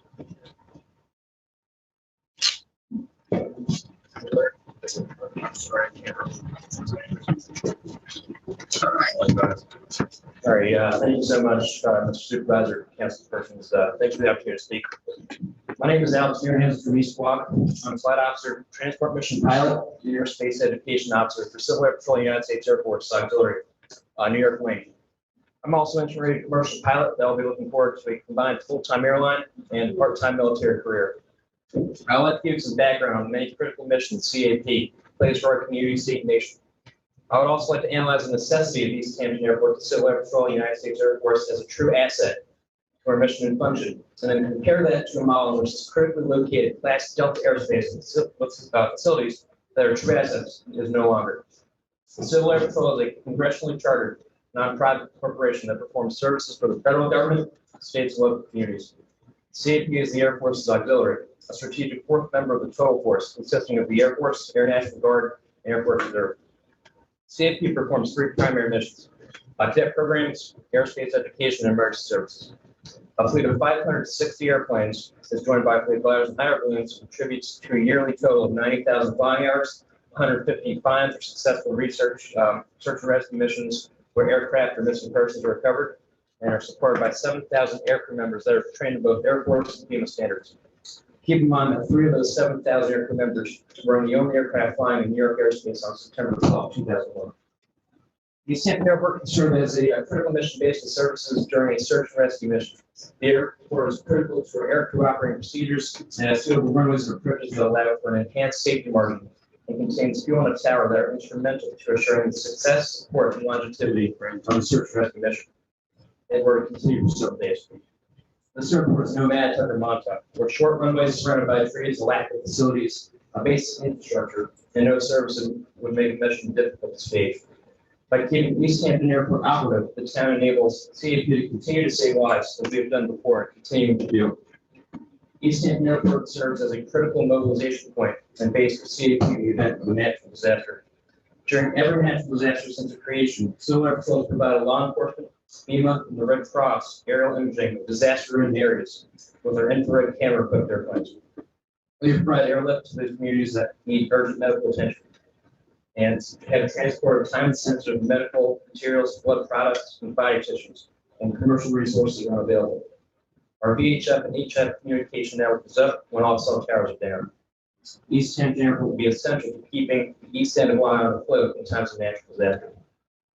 During Hurricane Sandy, CAP aircrew performed hundreds of disaster relief stories, both on the ground and in the air. CAP took photos of the distraught areas with several airplanes seeing damage from above, and being some of the only aircraft to fly in air space at such a rural area. CAP reacted by flying 373 damage assessment sorties and taking 158,000 images of destruction at Sandy Reed. The images help provide FEMA, the Red Cross, as well as state and local responders with an accurate picture of the severity of the damage and where local responders were needed most. Hurricane Sandy also saw air crews using all Long Island tower airports, in which area searches were conducted. These searches consisted of search for people, hazards, and other potential emergency services situations only visible from the air. East Hampton Airport, in this case, served as the eastmost operating airport that allowed CAP to reach towns and communities in the Hamptons and abroad. I hope that all residents, members of the town board, and elected officials of the East Hampton town see not only the commercial value, but the inherent necessity of the emergency services East Hampton Airport can provide. East Hampton Airport is quintessential to maintaining Civil Air Patrol presence and missions. We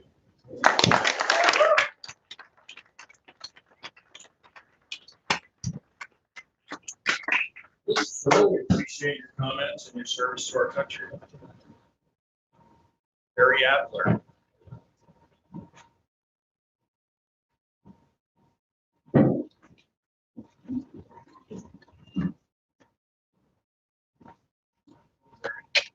Thank you, Supervisor. Council. I was sent here by the Northwest Alliance, which is a Northwest Woods environmental group. And the points that we would stand for have been made, that the danger to the environment, to wildlife, to global warming and the rest. So I'm not going to reiterate those. I do want to say, listening to all this, though, just the 2.5 minutes I have with us, people talking past each other. I think there is a more animosity in the room than there needs to be, frankly. Part of what's going on here, hasn't mentioned it, and Supervisor, we were talking about this briefly during the break, is there are options that might be reachable in the abstract that aren't reachable as a matter of federal law. I think if you all got together and could control exactly what air traffic went in and out of East Hampton Airport and Montauk Airport, you could come to some reasonable combination of emergency service availability of runways and perhaps some, but a limited amount of commercial flight, perhaps eliminating or greatly reducing the helicopter traffic that's causing all the noise, all the pollution, and all the disruption of life around here. Again, the complaints all seem to be about the helicopters, primarily. They're flying too low. Sometimes they have to because of the weather. Maybe sometimes they don't. They're going over one place, close East Hampton Airport. They're going to go to Montauk. It seems that one thing that would be ideal, but this isn't on the table, is to gain complete control over the air traffic that would come to these airports. If we don't have that, then we are faced, it seems, with the stark choice between closing the airport and not, and that's what's causing this sort of vicious controversy. I understand the value of an airport, but if it's either close it or leave it open unrestricted, at least the group I represent and others would favor closing it, but it is a shame. I know Representative Zeldin's represented this year. It's a shame the federal government does not intervene in a way that will allow us to have our wishes or your wishes expressed as to the details of the traffic that would be permitted, and then we might not be talking about closing the airports at all. The one last thing I'll say is, it's true that if the East Hampton Airport is closed, there will be a diversion to Montauk, but as has been discussed, the Montauk Airport, I didn't know this until now, but when I learned this morning, the Montauk Airport is small, doesn't have a facility for a lot of air traffic. As a result, just given supply and demand, one would expect a lot less total air traffic to the East Hampton Airport and the Montauk Airport combined than what we have now. And that might be a net plus to the community. So a diversion study would need to take into account the fact that the prices would rise on services and the demand would go down. It's not as attractive to fly to Montauk as to East Hampton if you live in East Hampton. And that might be a plus. And thank you for your time.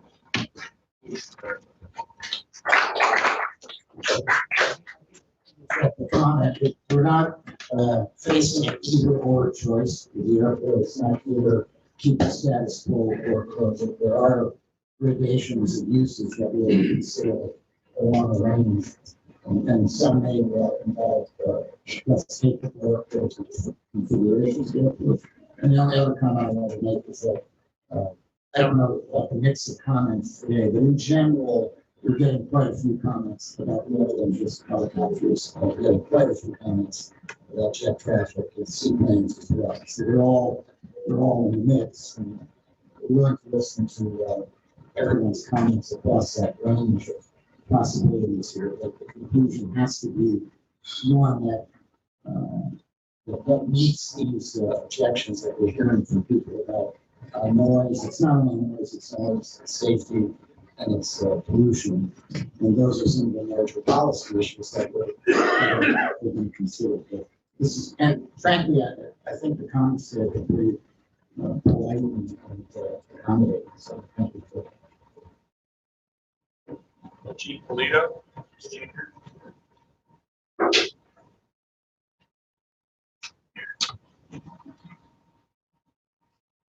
Thank you, Mr. Major. I'm a resident of Noyak. I've spoken many times before. First thing I want to say is to hear that constant high tone in this room. I can debilitate what you're related to. So I'm living next to a data center. I wrote a paper on noise, and I'm going to forward it to the board by email. And it's pretty devastating. And it affects millions of people. As far as your population seems to rely heavily on demand for planes. As Barry Holden said earlier, the gross, I'm representing. I'm Secretary Treasurer of my community, and it's figure 80 properties. So I figured take away 10 for the ones that don't care. And for the ones that call in, the rest don't call in, they complain to me because they know I won't. I'm also a member of the Southampton Airport Advisory. So they complain to me, so you could, I complain all the time, so you can multiply my complaints by 70. So you just project that across the island, and that gives you some sort of an idea how underestimated the complaints are. It's a devastating issue. And just like that little noise in the air, once you're alerted to it, it doesn't have to be loud. It really doesn't. It's just a constancy of it. And it's debilitating. Excuse me. There's one more thing about diversion. Correct me if I'm wrong. I understand you need permission to land in Montauk. Is that correct or incorrect? Yes. All right, so there's your answer. It's incorrect. No, it's not true. It's not true. It's not You true. said yes, they said no. I landed there this morning. You don't need permission. You don't need permission? No. Oh. No, private. We'll get our cooling attorneys to comment. Probably it's private airport. Yeah. So you need permission or you don't need it? It's up to the proprietor, I believe. So if it's private and you're concerned about diversion, then the issue should be taken up with the owner of the airport. Not the whole East End. Really. If it's private and you can address it privately, that's where you go. You don't put it on our backs. Move it over to where you should be able to resolve that issue on a one-to-one.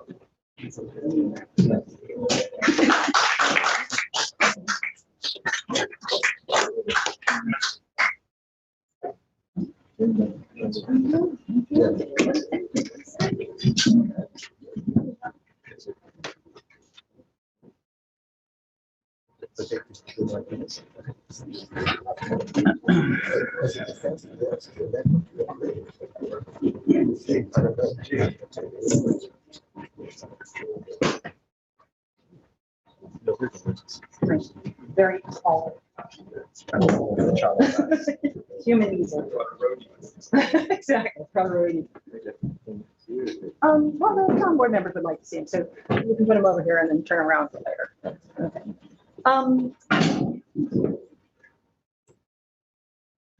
Good, I guess it's now afternoon. I know y'all are starving now. My name is Catherine Sly. I'm an East Hampton resident. I've been a resident for the past 15 years, local business owner, Tylage, member of the community. And I was going to come up and initially just talk about the airport benefits, but so many other people have talked about the airport benefits. I just want to kind of hit one additional item on it, which of course is the critical life-saving services that the medevac provides our community. One of the things that I think the town board keeps forgetting when they say they're going to close the airport is the fact that our medevac helicopters operate out of there. There's a lot of really bad misinformation. In fact, I'm reading a letter from an actual first responder who says, as a police officer, I can emphatically tell you that this is not true and it's dangerous misinformation about the fact that they can supposedly land at baseball fields and Havens Beach and wherever they want to. That is not true.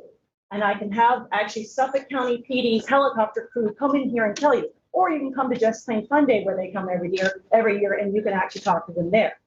They cannot and will not land when the weather is windy, dark, rainy, snowy, sleety, anything at all, low clouds, fog. They cannot land at these baseball fields in Havens Beach. They have to use an instrument approach path to safely land. Our airport is the only one out here that has that instrument approach path for these helicopters to come. That's the only way our medevac can come in. This whole weekend, you saw what the weather was like. You know what was not coming in? Medevac helicopters to Havens Beach or baseball fields. The only place they can come is to our actual airport. You close our airport, how many of our lives are going to be at risk out here because we now have to wait for an ambulance to drive us several hours to Stony Brook? I was having these printed on Saturday at Staples. And the young lady comes up to me and was very concerned. She lives in Montauk and she works in Bridgehampton at Staples. And so her last name was Hart, Ms. Hart, H-A-R-T-E. And she came up to me very concerned about the fact that they were going to close, that you guys are going to close the East Hampton Airport. Her mother was T-boned in a car accident and had to be life flighted from the East Hampton Airport. I want you to be able to look into each one of your residents' eyes and tell them that they can no longer depend on this kind of services because you want to close the airport. That is a serious issue that we have to face. Another thing that I wanted to bring up today is the fact that I have got dozens and dozens of letters from your constituents that I was not able to read today. They were not able to be here because they had to work today. This is scheduled in the middle of a work day on the day after a holiday weekend. They would have liked to have come in here and said something, and I have their letters, but apparently their voices can't be heard today. And the last thing, just you can submit all those letters to the town clerk, they all become part of the record. We'll get an opportunity to read them, so they become their voices will be heard. Not publicly. And so the last thing I just want to point out is this thing here. Let's see, hold this up here. This is the number of non-HTO flights. These are flights that are not going to East Hampton Airport on one day, June 13th, one day. Every single one of these flights does not go to HTO. There's HTO. You see that big gap right there. That's Gabreski, that's Montauk. If you think this is a lot now, wait till you close HTO and every single flight goes into Gabreski and then helicopters. All the helicopter companies will have bases there. And they'll come out and they'll go to Southampton. They'll go to the Bistrian helipad. They'll go to Montauk. And you're going to have less operations. You're going to have more operations. You're going to have helicopters at 500 feet. You're going to have helicopters at 500 feet over your house, day and night. Multitudes of them are going to be flying over it. This is going to be an exponential increase. And no, it's not a question of there's no services over at Montauk Airport. There are services at Gabreski. That's going to be the central hub, and they're going to fan out in every direction. You need to pay attention and be careful of what you ask for. If you close the airport as this ultimate source, you lose all control and all negotiation. You need to stop and think, and that's the only thing that we're requesting. Come back to a table, come to a table for the first time. Come and talk with us, work with us, let's find solutions. Closing the airport is not the path and will not end the way you want it to, and will be so much worse for our community. Thank you.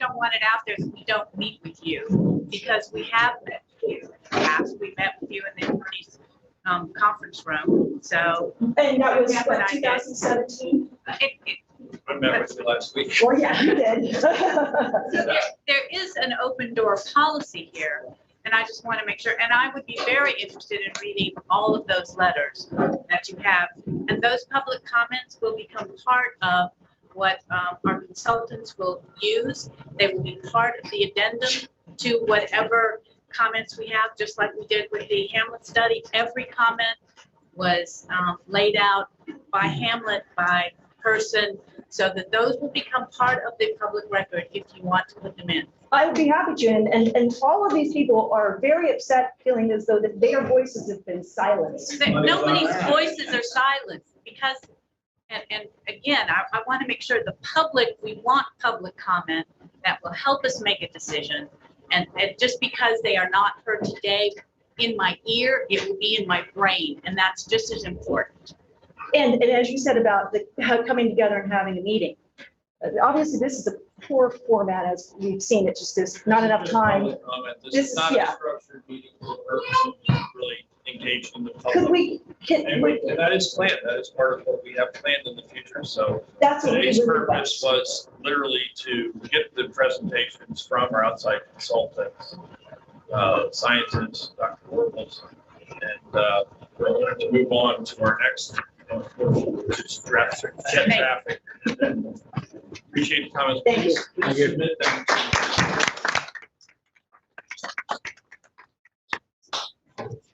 So, as I said, at this point, we would like to go back to the agenda and complete the traffic addendum. We have representatives from HMMH, our outside consulting firm, to do that presentation, and then we'll go back to public comments if there's anyone who still wishes to speak today in person.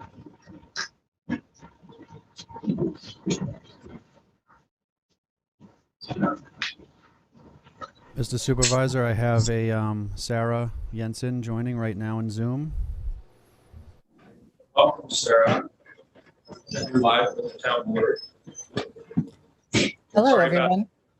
Delay in the agenda. We've had quite a few people who are interested in making comments this morning during the public comment, and that has taken us right into the afternoon. So welcome, please continue.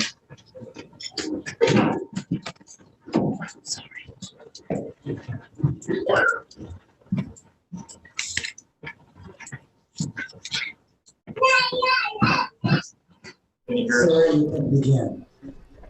Excuse me, Sarah, this is Mike at the TV station. You're ready to go. You're on. Okay, great, thank you. Let's see. So I am sharing my screen. I'm hoping you can all see the review of jet operations and complaints. And today I'm here to talk to you about the jet operations at East Hampton Airport for the summer session last year. So I'm just going to quickly go over what I'm going to talk about. First, I'm going to just cover how we associated complaints and operations. And then I'm going to go into the data that we have for 2020, specifically associating the jet complaints and operations. And finally, I'll just have a few maps. So for the operations that we have in 2020, we do have jet data, and I know in the past we have not specifically presented jet data. And the reason for that is mainly because the different data sources that we use, they don't necessarily tell us whether the aircraft are jets or not. We have essentially 3 sources for data. One is the air noise report, and that has 2 types of data: manual data, which is entered by somebody at their house, and they aren't able to necessarily associate the complainer or the complainant with a specific aircraft. So that is filed as having a location of the complainant. The mapped data, that allows you to map the complaint to a specific aircraft. And so the location there is associated with where the aircraft was at that point in time. The important designation there is that the mapped aircraft, they can be identified by a specific aircraft type. So you can determine whether it's a 737 or something like a Cessna, and therefore you can determine whether the aircraft is a jet or not. Whereas with the manual complaints, the complainant just enters whether it's a large or small airplane. And the second source is plane noise, and that allows complaints to be differentiated between jets and propellers. So this is just largely why we hadn't broken out jets in previous analyses, although this analysis will show you that we are in fact able to do so. Just to level set this presentation, the complaint counts in this presentation, they do come from plane noise and the mapped complaints. And so while there may be complaints associated with jets from the manual complaints, they aren't included in the count. So this count may be slightly low. This basically just covers what I just talked about, but spells it out specifically, so we won't really spend too much time on this. So this slide covers the 2020 jet complaints for July through the end of September. And we counted about 12,500 total operations during the summer session last year. This was down from about, I guess, 19 or 20,000 in 2019. Of these 12,500 operations, about 21% or 2,660 were in fact jet operations. Compared to the complaints, skipping down to the third bullet, just to give a total number, we saw, actually the fourth bullet, we saw about 30,000 complaints total. About half of those were submitted via plane noise, and about 30% of those, or 4,425, were jet complaints. In terms of the mapped complaints that I discussed earlier, we had nearly 10,000 of those registered, and 15%, or 1,414, were jet complaints. For the total ANR, air noise report complaints, there were 12,382. And since we weren't able to differentiate any jet complaints from the manual complaints, which totaled approximately 3,000 or so, the jet complaints in the ANR mapped complaints, that represents 11% of all ANR complaints. But there, as I mentioned, there may be additional jet complaints that weren't specifically registered as such. So as I said, we saw about 28,000 complaints total last summer. And 21 of those, or nearly 6,000, were specifically against jets. But again, as I've been saying, there may be additional complaints that were not specifically teased out due to them being these manual reports. And then just to wrap it up, this slide shows a heat map of where the jet complaints occurred for the plane noise complaints. And this slide shows the complaints that we were able to get specifically against jets from the air noise report. Again, so these are the mapped complaints, and there may be further complaints that are not necessarily included. So that's That is the entirety of the presentation. I'm happy to take questions or turn it back over to the moderator. Some questions for Sarah? Yes. Thank you very much, Sarah. I appreciate this information. Again, this presentation and all the other data collected thus far out the airport is available online at e-ny.gov. Scroll down the page and you'll see.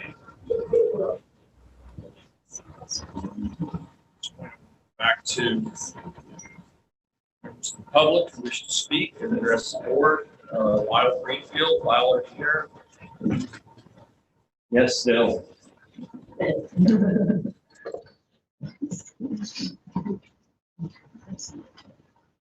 Hi. Hello, Peter. Hello, everyone. With all due respect to Andy Saban's generosity to our community, I did give $700 to the food pantry and $200 to Stephen Talkhouse this past year during the pandemic. So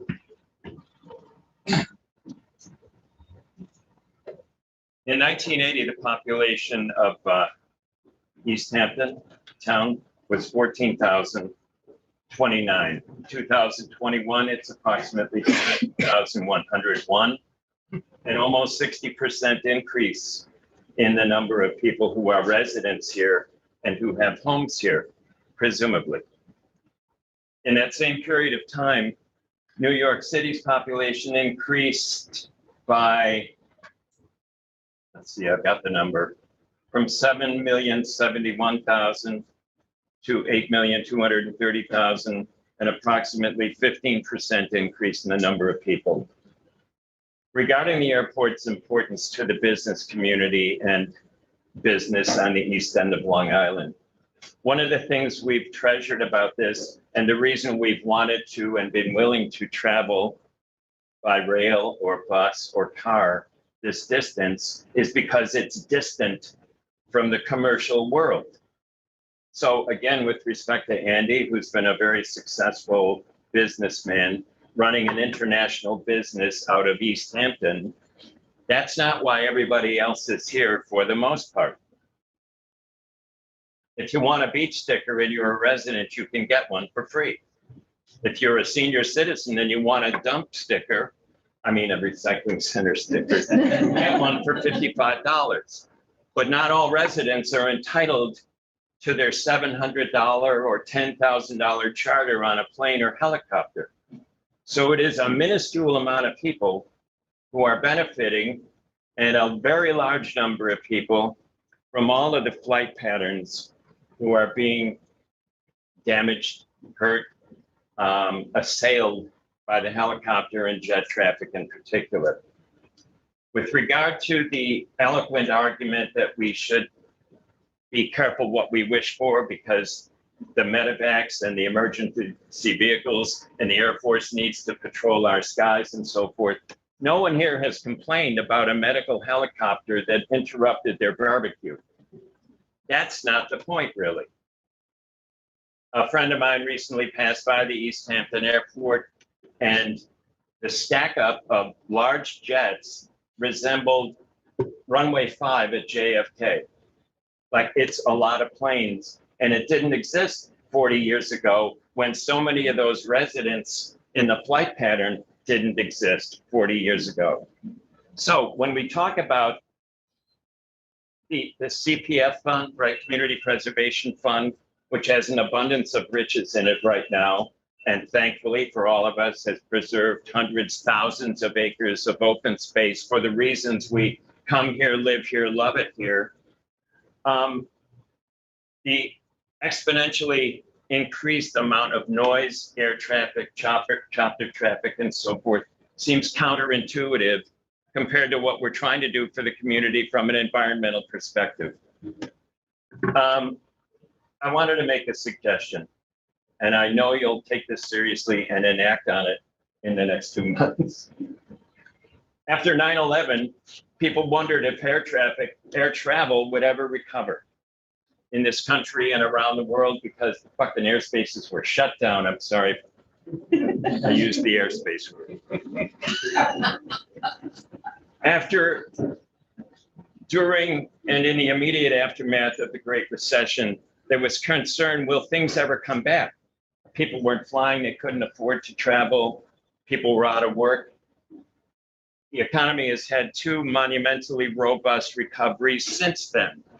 During the pandemic, and it's a little ironic to measure the air traffic complaints during the pandemic when people couldn't really go anywhere. And why were there so many complaints during a pandemic? Well, guess what? Everybody was stuck at home, working from home in their backyards. There was concern, will the airline industry ever recover? Will people travel again? And the answer already is yes. And I guess my suggestion would be this. No one's talking about, I don't think, saying, we need to close this airport for emergency use. It's killing us. No, we don't need to do that. Two, we need the Air Force to be able to have access to a runway with lights on it and planes can land and they can help evacuate people or bring medical supplies. Yes, no one is complaining about that. But what we could do, and I think there would be no damage in considering it, is because some of these, some of the statistics, we know who can commission a thing and how it's going to turn out. Shut the airport to all commercial traffic for 1 year, and then measure the impact on our community, see how that works out. And I would remind people who are business people and need to get here from Nebraska or Rochester, New York, my hometown. I don't know if you've heard of LaGuardia Airport, there's JFK, there's Kabreski, there's MacArthur Airport. And a lot of the people who can afford to fly these flights for $700 to $10,000 or own their own plane, they probably don't get off work at noon on Friday. They probably have flexible hours. So they could land anywhere, get the limo to pick them up at any hour of the day and be out here in a very brief amount of time while they join their kids in the back seat and watch Toy Story 10. Thank you very much.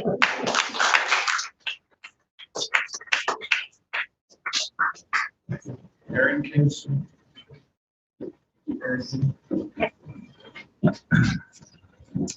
Hi, supervisors, members of the town board. Thank you for hosting this work session today. Greatly appreciate it.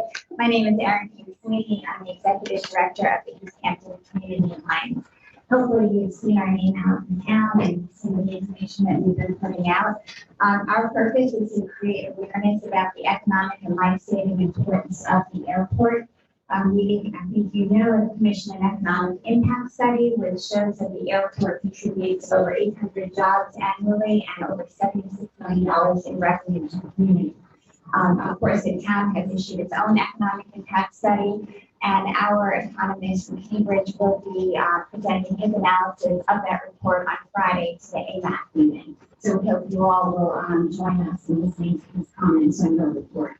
Also, we have commissioned environmental studies and are in the process of commissioning a diversion study. You heard from one of our environmental experts today, and we will present you with a copy of his report, of your report, on his analysis of your report. And I think that you will see a different approach to how to study the environmental impacts of the airport, and we hope you can take a look at it. Also, the EHCA created a pilot pledge with all the user groups at the airport. We have already hosted our first public Hampton user group meeting, which deals with the cooperation of the pilot pledge. And thank you, Councilman Dragon, and thank you, Councilman Burke-Gonzalez, for participating in our first hub meeting. I think it was a success. More to come. It will be an evolving document as we work together with the community to figure out the best way to lower the noise at the airport. So thank you for that. We encourage everyone to participate in the next meeting, which will be in person on July 21st. And finally, I would just say we welcome the opportunity to continue to work with you, to meet with you, and to figure out a solution to the East Hampton Airport. As was reported in Newsday a couple months ago, 40% of the complaints come from just 10 households. So we can't allow 10 households to determine the future of East Hampton Airport and the economic vitality of our community. Thank you.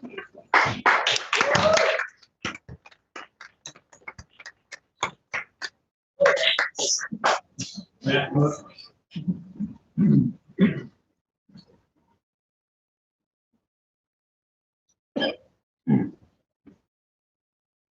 like to first respond to the last gentleman who spoke. In 2001, after 9/11, the 7 days where the skies, nobody was flying, the Santa Monica airport got registered just as many noise complaints as they did any other week of the year, with no planes flying. That should be taken into notice. In 1882, the East Hampton Town Board did a really dumb thing. Everybody's on board with that. We're arguing about it now. In 1882, they gave away beach property in Amagansett. They had no idea that horseless carriages would want to be driving on the beaches in Amagansett. It's the same short-sighted stupidity that wants to close the airport. Nobody knows what the future brings. There are already electric aircraft in production.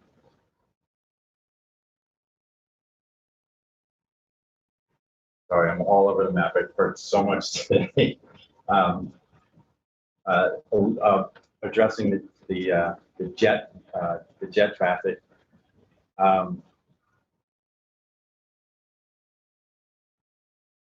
That's escalated in the last 10 years. That's in more than 10 years. That's not a surprise because the airport has been modeled after LaGuardia in the last 10 years. It started with little things, lighting the parking lot, putting up billboards to make money. And then you said diversions don't work. They don't work.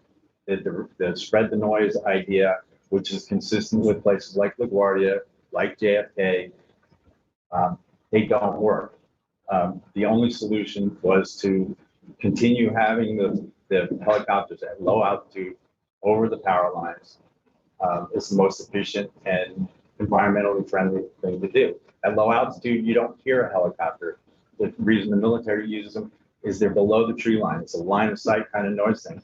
The higher they go, the more noise they make, the more noise it spreads around. And the higher they go, the more pollution. There's been pollution arguments. The higher they go, the more power they're using, the more fuel they're using, the longer they're lingering, and the longer their flights take. It doesn't make sense to change that. Once that changed, that's when the character of the airport changed.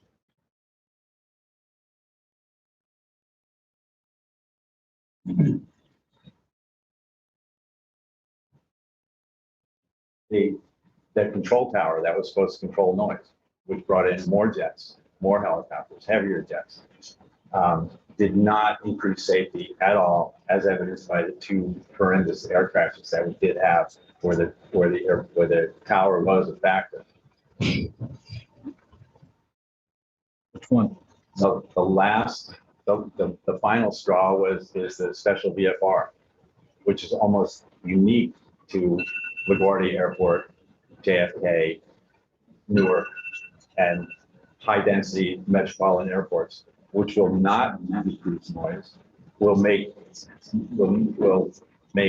approaches for average person unsafe. I'm speaking from my perspective. I don't have a jet. I've flown seaplanes for different companies and for private individuals. My airplane costs less than your car. With my airplane, I can go to Massachusetts with less environmental impact, with less cost than you can take your car to Greenport. That's my argument. If it's a public facility that costs the town nothing. It costs the taxpayers nothing. It's never cost the taxpayers anything.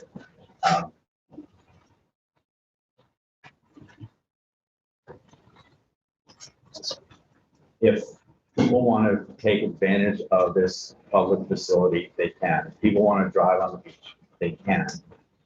We shouldn't take it away. I've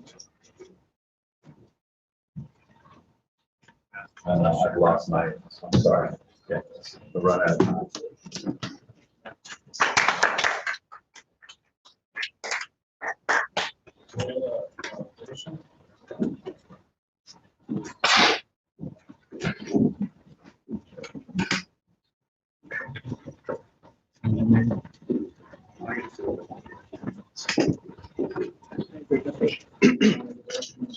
Good afternoon. I think this has been a really sensational meeting, and I'm very happy that I got here. And that as on previous meetings, it wasn't so jammed that I couldn't get in. So I think I first spoke at a meeting when the FAA grant assurances were coming in 20 years ago, 40 years ago. I'm in my 70s. It was back when I was in my 20s or 30s. There hasn't been much mention about the looming renewal of those grant assurances. It has come up that in Montauk, they come up for renewal in 2029, if I heard correctly from the gentleman in Montauk. So there is an imminent issue to deal with, having to do with the airport. The divergence of opinion is both from people who are directly affected, people whose economic interests are tied to the airport. But I don't know that anybody is really, I hope that there's some thinking going on out of the box. That is, that it's clear there's environmental damage, and the airport has cost the town because of the leakage of the chemicals into the wells and wastewater. The danger to the aquifer, which has not really been mentioned today that I've heard, is tremendous. And we've made the investment in the open space of the airport specifically to protect the aquifer, without which we won't be living here, period. Either we won't be coming by train, by car, but whatever. Water is the essential thing that we are going to be dealing with here, as in most parts of the world. And the issue with air pollution, the airport, if it continues the way it is going to be contributing a much larger percentage of the pollutants into the air, because the shift to electric vehicles is going to take off in the next 10 years. If we sign up with the FAA again for 20 years, or whatever the term is, that is going to survive the immense developments that are coming in getting away from fossil fuels. The issue of nobody is complaining about recreational, or very few, recreational airplanes. Nobody is complaining or saying that the Air Force the Air Patrol shouldn't be able to get in here. Whether the entire airport needs to continue in its current structure seems to me to be out of proportion to the need for the civilian air patrol. In Australia, they deliver the mail onto dirt runways. In Australia, half the medical system exists on dirt runways out in the outback. We seem to gargantuize most of the things that we deal with. And I would encourage everybody to think out of the box. If the airport is contained in some way, if we do not have to grovel before the FAA, if we do not renew the grant assurances, we have the savings in legal fees will be tremendous, straight out of the box. And environmentally, say you close or you minimize the land use of the airport, what's wrong with solar air power at the airport? I mean, it seems to me that there is investment that can come into East Hampton to make creative use of the airport, either in terms of environmental reclamation, remediation, protection of the water, recreation, culture. In New York, look at what they've been doing with public spaces in New York. We really have to think out of the box here. And I appreciate your time. Thank you.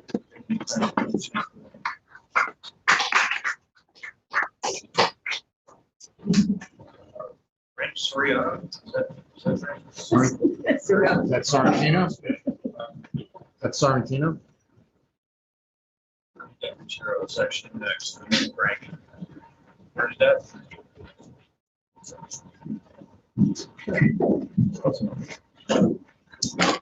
probably know. And you know. Hi, Supervisor.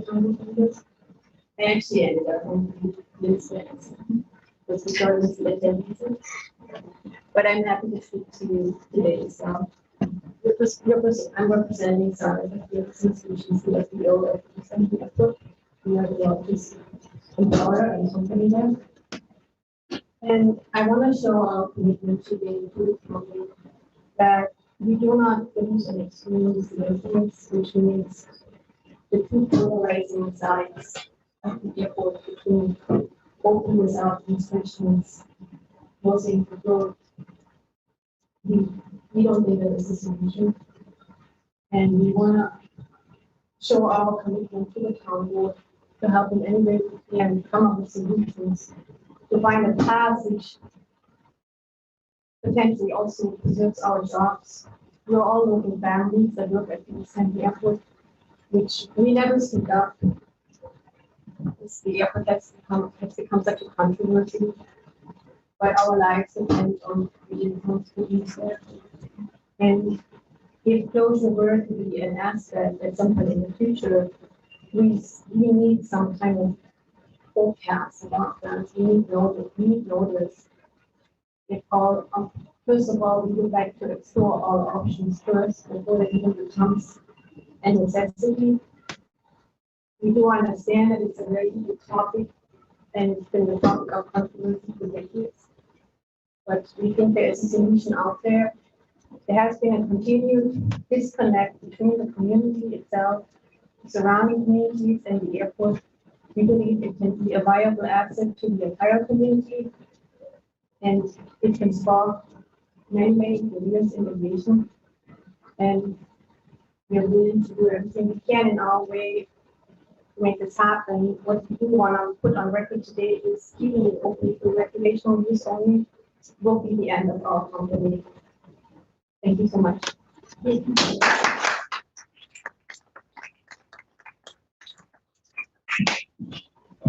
Right.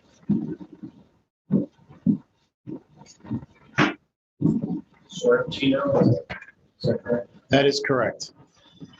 Frank Sorrentino, thank you. Thank you, Supervisor. Thank you, members of the council. My name is Frank Sorrentino. I am a resident of East Hampton Town. And there was a lot said here today on both sides. I'm not going to reiterate all that was said. The only point I would like to make is that what wasn't said is that the closure of East Hampton Airport would not result in all the owners of the aircraft there to have some sort of bonfire and get rid of it. They will fly them from other airports to other destinations. And this notion that we're going to save the environment by closing the airport is probably not totally true. And would need to be explored a little bit more in depth. I think even your environmental expert today stated something very similar to that. And so I think the idea of a diversion study, which certainly I'm interested to hear about once it's completed by the town, is probably one of the most important documents or one of the most important sets of facts that the town will have to review. Because it's not just open and closed relative to either the noise or the environmental impact. I think there's many more factors that need to be reviewed. Anyway, I'm here as a resident of the town, and I wanted to just voice my support for keeping the airport open.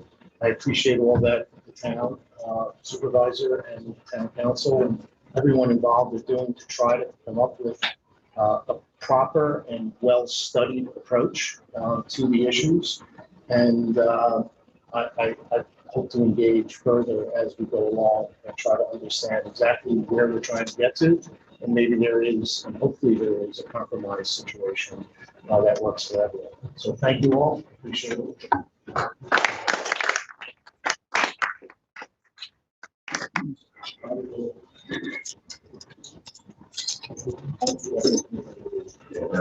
Yeah, he's the plumber. He had to get to work.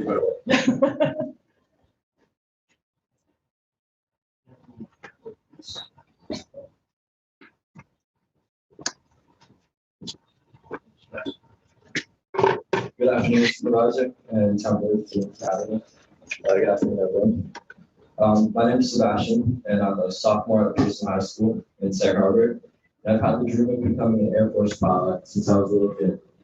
East Hampton Airport has given me a shot at my dream, and I'm very thankful for our airport. I'm currently a student pilot and followed my dad out of East Hampton. Many other students at Pearson also have dreams similar to mine to pursue a career in aviation, and without our airport, that would no longer be possible. Not only does the airport play a critical role in our community and my generation, but it also provides our community with safety. When I was a little kid, I got into an accident and I was medevac back to a hospital via helicopter from East Hampton Airport. Thankfully, I was okay. But if the accident was more severe, that helicopter ride would have saved my life. And I reflect on that every day. Thank you, everyone, and please remember that closing our airport is taking away my dream and many others like it.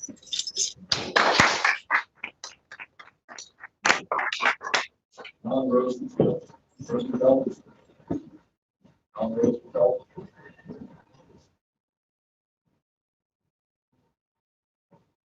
John Dunning.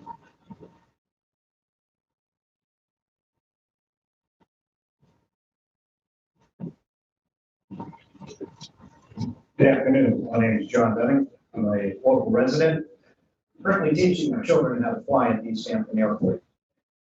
East Hampton Airport is an infrastructure asset, especially with the hospital moving further east. It's essential for helicopter and medevac flights. When the weather is bad, medevac flights need to land at an airport. Electric airplanes are coming fast. A 9-passenger electric airplane with a 500-mile range made by Ovation, Washington State, will fly later this year.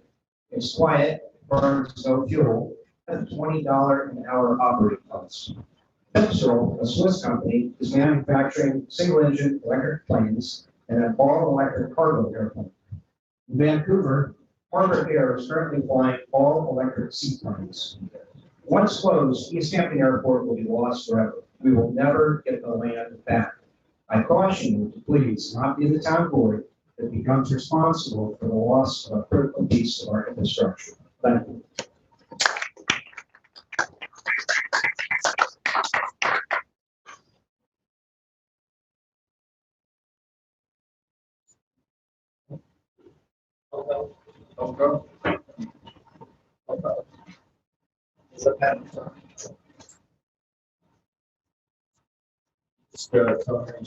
Sure. Helfeld, AGR on the end. Helfeld.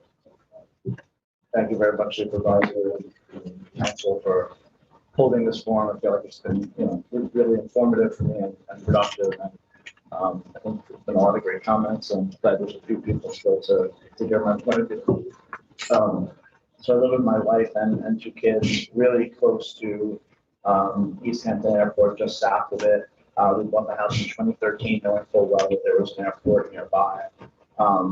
We did, due diligence on flight patterns and type of aircraft, and I think a lot of commentary has been made about, the negative impact on the environment, on the reservoir, throughout, from its use on the community. Rather than kind of go into all that, I kind of, since all those comments have been good, kind of focus my thoughts on the big uptick in jets that have been in the area. These jets have, without limitation, have been sort of nonstop, not just from a noise perspective, but also from a smell perspective when they're smelling the exhaust.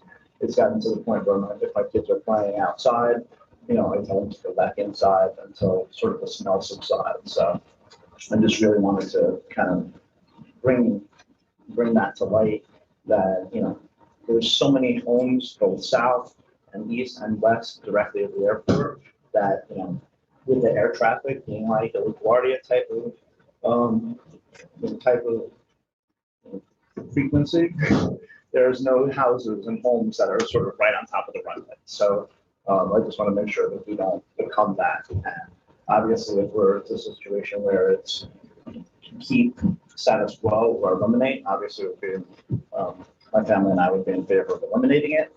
But if there is middle ground, obviously, we want, there's been a lot of comments about medical service helicopters to be able to, get people safely in need to hospitals. We're obviously all for that, but it's also, I think, a 600-acre area. And whether we need that much space, I mean, these jets to be flying in and out is another story. So thank you so much for your time. Thank you, Sam.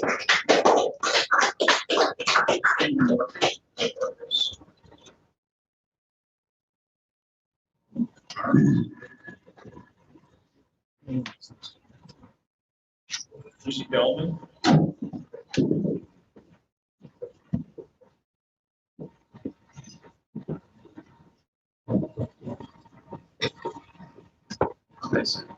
Supervisor, council members, thank you for your staying power today. It's been a very good meeting and I think we've all learned a lot. I represent a voice that hasn't been heard here today. I'm from Maryland and I have a lot of friends from the DC, Maryland, Virginia area who also, like me, are homeowners out here.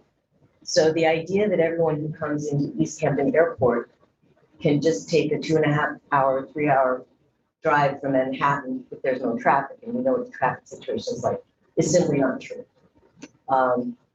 Your own expert, Dr. Lovell, said earlier today that the emissions from the airport are negligible.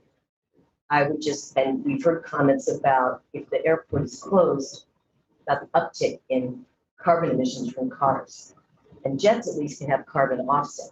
Cars cannot. And yes, the trend towards electric is increasing. I have an electric car, but that's not the bulk of what the driving is after. The economic impact study, I read the report that was in the town council filing, and I'm just confused about the methodology, how that was arrived at in terms of the assessment that the average visitor to East Hampton Airport spends between $500 to $1,200 per visit.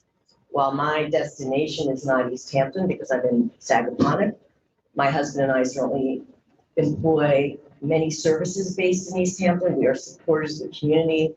While we don't give on the order of magnitude like Mr. Saban, who spoke earlier, who's so generous to this community, we do support a number of institutions in East Hampton because, like everyone here, I think there's one thing we can say. Everyone here loves the East End. We love this community. We all appreciate the quality of life. I just would like to say the following. Shutting the airport temporarily or permanently is a draconian solution. And it could involve many unintended consequences. So I implore you, as members of the town council, who ultimately will make this decision, to please work with the user group. Please work with East Hampton Community Alliance. Please work with people like me who care deeply about this community, but who rely on using this airport. And we heard about medevac could still continue. I don't see how that continues if you shut down the commercial operations, but that's above my pay grade.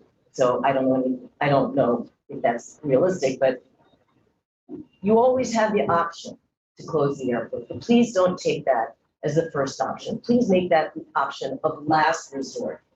And as we heard, electric planes and helicopters are not on the distant horizon, they're coming.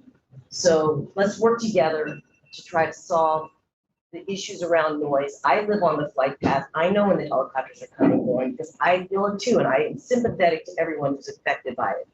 But please don't close the airport. Thank you.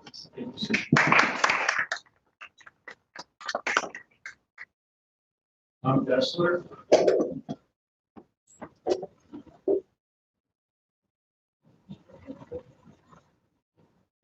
Alexander Wolf. Tom, you were up first. I just signed in to be here. I wasn't prepared with the speech. Actually, I'd like to say one thing. I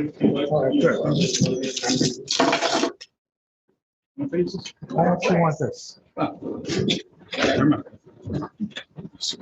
So I'm a resident of. Just say your name. I'm sorry, my name's Tom Dessler, a resident of East Hampton and Montauk since 1984. I lived until very recently 1 mile from Montauk Airport, and was on the board of Montauk Airport to alleviate noise by having redirecting aircraft for a while, and myself being a pilot, was sensitive to how we can redirect the aircraft. And we were able, by working together with the airport, reduce airport complaints by 90%. And I know that it was much easier in Montauk because the arrivals would come in over the water, and here in East Hampton, we don't have that luxury. But when I look at this drawing, and this is, thank you, a drawing that represents all the aircraft. And where I lived in Montauk, I would see the arrivals coming in from Europe, and they'd be coming over our house directly over Montauk Point to the Calverton VOR, which was a navigational aid right at Calverton Airport. And I gotta tell you something, all those aircraft make noise. Us shutting down the airport is not gonna make the noise go away. And I feel there's a solution to every problem. And I don't think that us shutting down the airport, considering the potential legal battles and the legal costs that it's going to affect every one of us as taxpayers, I think that if our community works together, there's an answer. I don't know what that answer is, but we resolved it in Montauk, and we should be able to resolve it for any state. Thank you.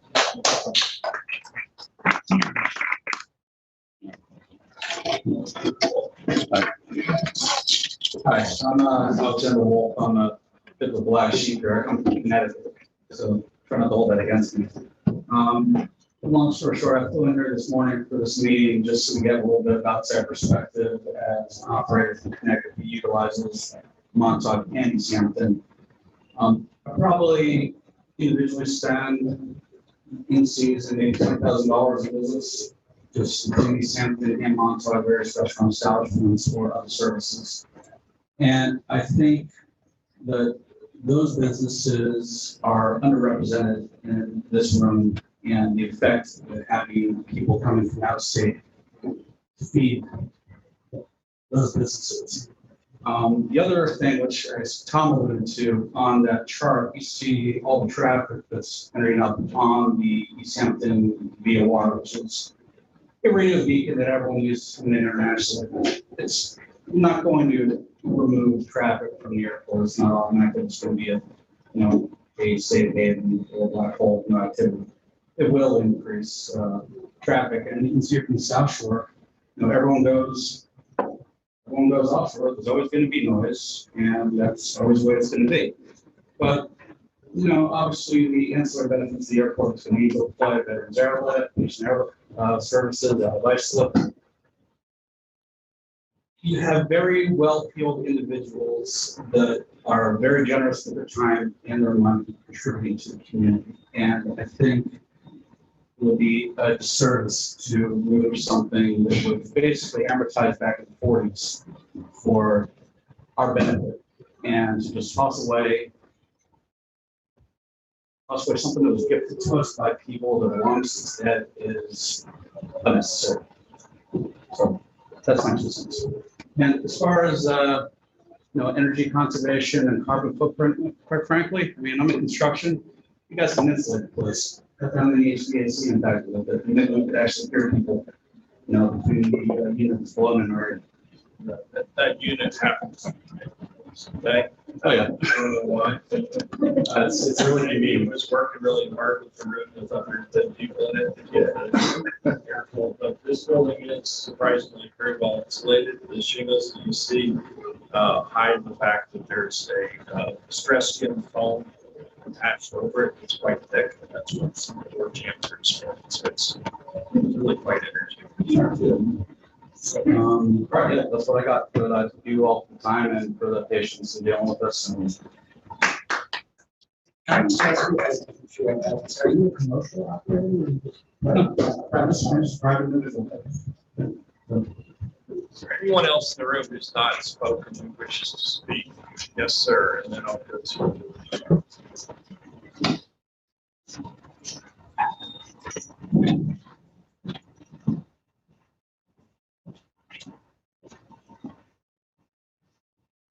You state your name for the record. Ed Bradshaw, Bradshw. Bradsaw, Ed. I'm with GI Consultants. I'm representing East Hampton Community Alliance. And here, speaking on behalf of Professor Williams' report. Okay, the report has several flaws. Okay, the report does not make any reference to the US EPA's National Emissions Inventory. Okay, that's the most trusted resource for emissions data.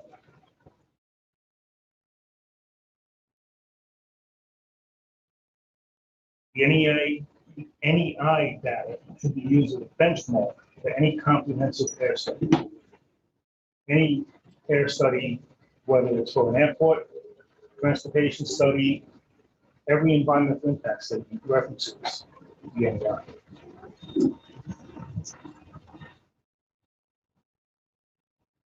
The report likely overstates because not referencing that data. Overstates East Hampton Airport's CO2 emissions by an order of magnitude. That order of magnitude is at least 3 times at this point. The report ignores the primary source of greenhouse gases in the area. 90% of the CO2 emissions in Suffolk County are from on-road vehicles. Less than 1% come from the aircrafts.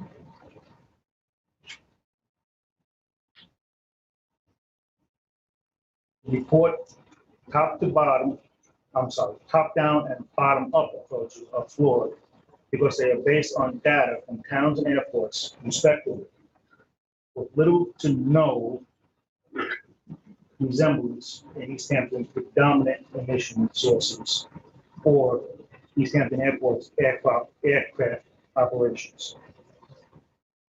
For the top-down analysis, Professor Werber's selected analog communities and airports where there are no evaluations of local emissions and have a reasonably low population and high income. This methodology for selecting comparative cities for an air quality study significantly downplays the importance of a source point. That is, how emissions are allocated within a given airshow. How rich people are, how poor people are, has nothing to do with air emissions. Additionally, for the bottom-up analysis, Professor Werber's selected airports that have primarily non-commercial use or where the commercial flights can be separated out.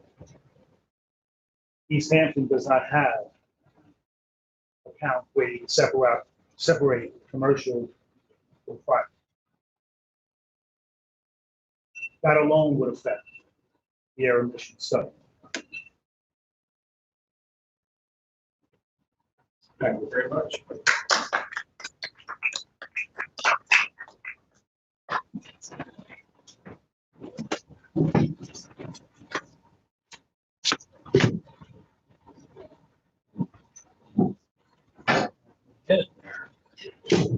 My name is Michael Hansen. Can you all hear me? My name is Michael Hansen. I live in Waynescott. I think I live 1 mile due south of the airport. While I thoroughly enjoyed the 4 vintage World War II aircraft on the 4th of July flying over my head, that was a great show. I didn't expect. July 5th was decidedly different events. The afternoon, we were inundated with helicopters flying right over our house. Now, we're not far from Georgia Pond, and the aircraft are supposed to fly over Georgia Pond, but they tend to drift. I find the airport issues similar to not exact, but similar to the landscaping issues. And the banning of the gas-powered leaf blowers has made life on my deck and around wainscots a far more enjoyable experience. There are still gas-powered lawnmowers, there are still gas-powered weed eaters, but it's minimized a lot of noise and fumes and such. Can the reimagining of the airports achieve this goal? If airport operations, which I think are like, 30,000, if they can be cut in half or more, I say let's keep the airport open. But if we are to rely on the airport companies doing the right thing, which we've been relying on them to do the right thing for a while, we are going to be sorely disappointed. So thank you very much.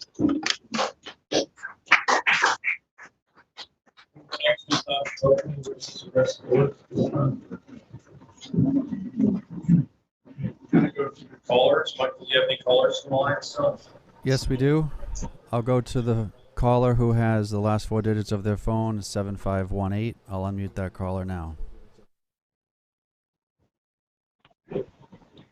Hi, this is Scott Bludorn calling from East Hampton. I'm a lifelong resident of the town. Feel strongly that the town should reconsider a comprehensive plan for the airport going forward, and I think that there should be a greater focus on renewable energy. That might include a solar array for the town airport on several runways. I think that we should drastically reduce all traffic to the airport. I'd also look at re-envisioning existing infrastructure on the property itself, including hangars, which could be repurposed for vertical agriculture, indoor agriculture. I think a great amount of effort should be put into also considering affordable housing, which I haven't heard mentioned here yet. But I think affordable housing, which is extremely important for the town at large, needs to be considered for this area, including, and that would also, it should also be in partnership with conservation, as well as how we can create light recreation in the area, which can include biking trails and hiking trails throughout the area, something that's passive and very low activity. I think the time has come, it's far past now for the public to really enjoy this property, and I think that going forward, if we can, keep part of the airport open, maybe just for emergency use, I think that makes sense. But I think, at least 90% of the traffic needs to be, especially commercial and commercial air traffic, I think should be limited in a very, very thoughtful way. So I hope that the town board will reconsider a lot of different options, including affordable housing and passive recreation. Thank you. Thank you, Scott. All right, go to the next caller, please. Sure. The next caller on hold, the last 4 digits of their phone are 7155. I'll unmute that caller now. Hi, good afternoon. Can you guys hear me? Yes, who's speaking? Yes, good afternoon. My name is Paul Munoz. I'm a resident of Springs and chair of the East Hampton Energy Sustainability Committee. I want to start off by saying thank you to Mr. Supervisor and members of the town board for allowing the public to call in and weigh in on this important topic.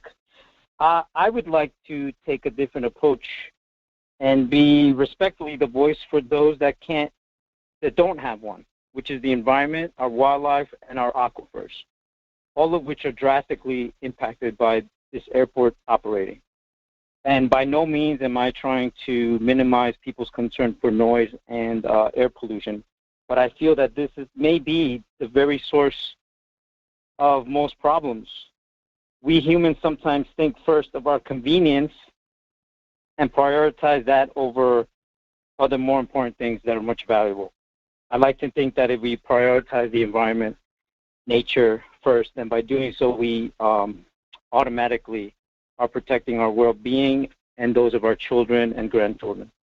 And I think it's easy to blame the 1% who are using the airport, but maybe this is the time, or the town board has a great opportunity here to, re-envision this airport and make it something that most people can enjoy, or more people can enjoy. And there have been some great comments, and I'm learning a lot myself by joining these meetings. And I just want to say something real quick about someone who said that maybe some people's voices are not heard. I think you guys do a great job, and I've never lived in another place where I've been able to be a part of the community with my voice by calling in or showing up, Zoom now. So there's great opportunity, and I just wanted to say that. And finally, to say that people who are business owners and are directly feel threatened, or their livelihoods feel threatened, I'd like to say that maybe you should think of it as an opportunity, to change your business or adapt to change. That's something that's never going to change. And that's the opportunity that we all have now to really make this something where we can all enjoy it. And that's all I wanted to say. Thank you very much. Thank you, Paul. The next caller, please. Yes, the next caller's last 4 digits of their phone are 1776. I'll unmute that caller now. Hi, good afternoon. Ladies and gentlemen, I have a solution, and thank you to the town board and my fellow citizens for taking my call today. By way of introduction, my name is Brian LaBelle. I'm a full-time resident of East Hampton. I'm a local business owner. I'm also a pilot with over 1,500 hours of experience and a volunteer first responder with Suffolk County. I was actually on instrument approach in East Hampton Airport when the members of the Kropinski and Dollard families tragically lost their lives in 2018, and I worked at the control tower to locate that aircraft. I want to be very clear. I share all of our fellow citizens' concerns and aggravation regarding aircraft-related noise, safety, and pollution. Now, we've heard a lot about the need for an out-of-the-box solution today. Well, we have a solution in our existing toolbox. We already have laws and regulations that exist to solve the majority of the concerns expressed today, and the solution is this. Town should work with the FAA to convert East Hampton Airport into a Class Charlie airport, with additional air traffic control services to Montauk Airport. This means 3 simple things. Class Charlie means that no aircraft can operate within the designated terminal area without a clearance from air traffic control. Departing and landing traffic are all vectored by air traffic control following a standard instrument or departure procedure.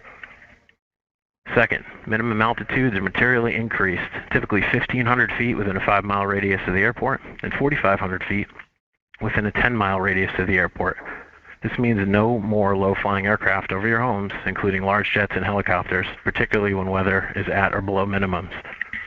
Third, Class Charlie designation means our airspace is permanently protected from big tech companies that are already facilitating drone delivery and vertical takeoff and landing operations in unregulated airspace around the country and overseas. I think the fighter pilot speaker previously mentioned this. If we close East Hampton Airport, this completely gives up our rights to control what happens above us. This isn't a question of if, it's when, and Class Charlie gives the town and the citizens more control and assures that big tech can't come in and start delivering goods, services, and people via VTOL and other methods to our front doorsteps. Separately, I'm a pilot. I frequently fly in and out of East Hampton Airport. I've saved probably close to 100 animals with ARF using my aircraft. If anyone has any questions, would like a tour, or would like to talk to any of the medevac pilots that I work with, I'd be more than happy to arrange that. And the town board has my contact information. Thanks very much, and let me know how I can help. Thank you, Brian. I appreciate your comments. Go to the next caller, please. Yes, the next caller's last 4 digits of their phone end in 1484. I'll unmute that caller now. Can you guys hear me? Yes, we can. Please continue. Hello? Introduce. Can you guys hear me? Yes, sir. Please introduce yourself. Sure. My name's Adam Irving. I live in Orient at the eastern edge of the North Fork. I got involved in the aviation noise efforts back when the Causeway route was introduced about 8 years ago, which put choppers very close to my family home. that route literally put a quick end to centuries of quiet skies around Orient. Orient is a very long way from East Hampton, but when it comes to aviation, the concept of neighbors can span pretty great distances.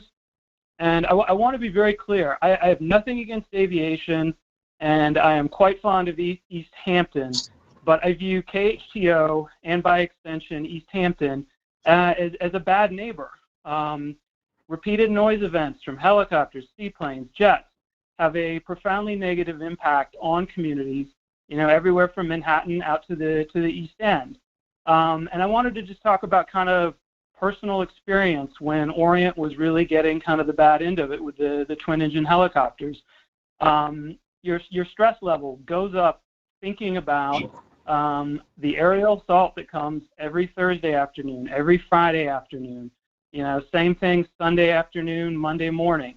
And it seems like the problem times are getting worse. They're certainly getting worse this summer. I think the timing of what I call them aerial assaults, it couldn't be worse. It's late afternoon, dinner time, happy hour.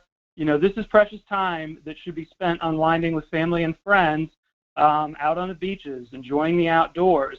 And if you are unlucky enough to be in a community that is negatively impacted by the flight paths, it's literally just one long stressful noise event after another.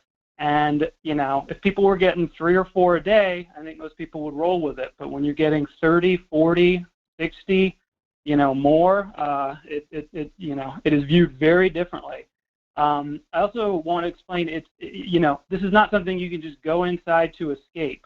The low-end base is what, in my opinion, does the most damage.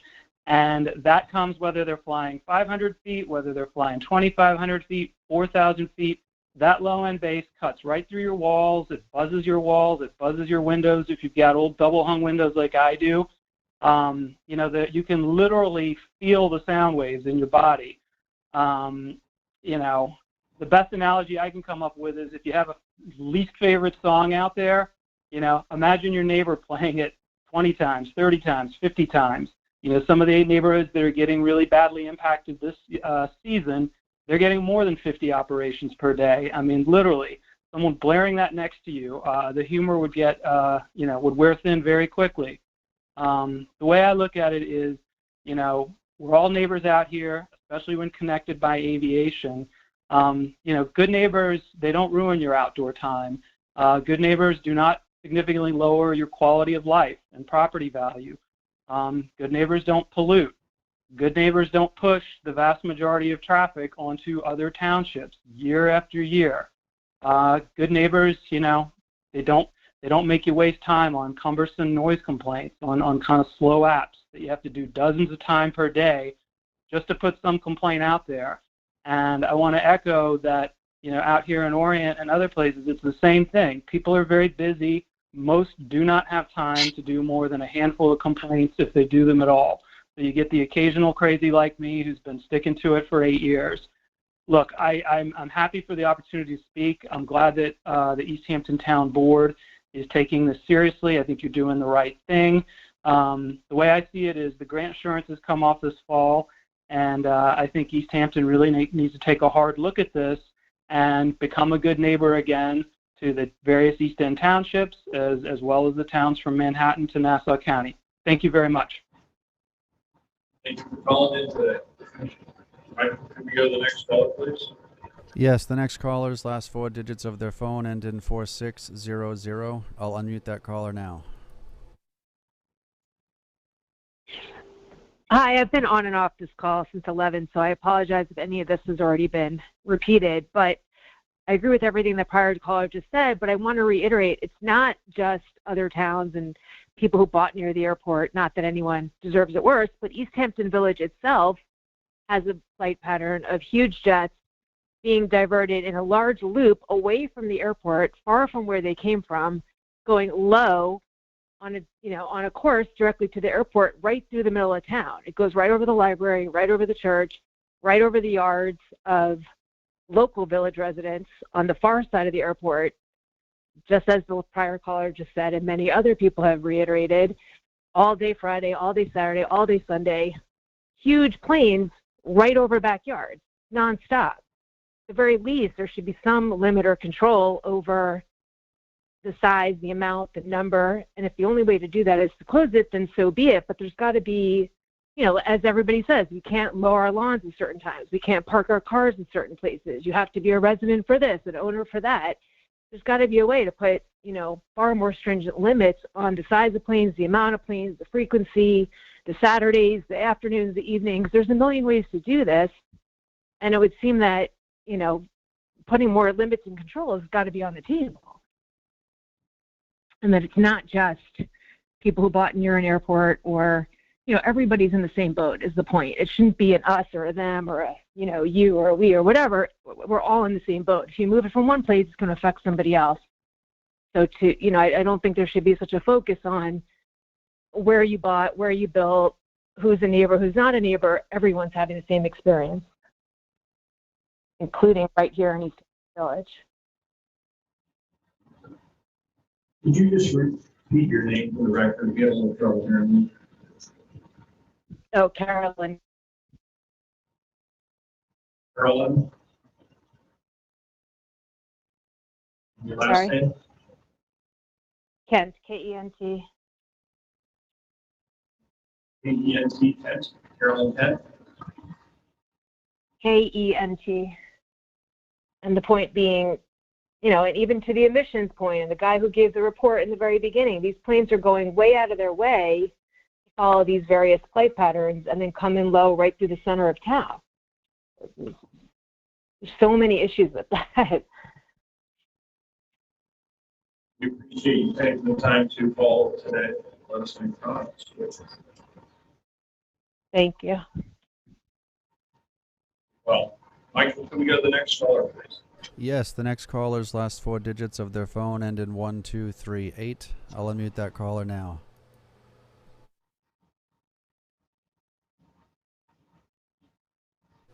Caller with the last 4 digits of your phone ending in 1238. You're live with the town board. Hearing nothing, Mr. Supervisor, I'll move on to the next caller. The next caller's last 4. I'm sorry. Can you tell us how many left on the line? Approximately 20. All right, we'll continue. Would you like me to proceed? Please. Thank you. The next caller, I'm sorry, I'm just 1 second. The next caller I see is last 4 digits end in 9131. I'll unmute that caller now. Yes, hi. I've been also on the phone since 11:35, so I welcome finally the ability to make a comment. I'm Francesca Rhiannon. I'm a year-round resident of East Hampton, and I'm also a member of the East Hampton Energy Sustainability Committee. I mean, I've listened to a lot of the testimony here today, and I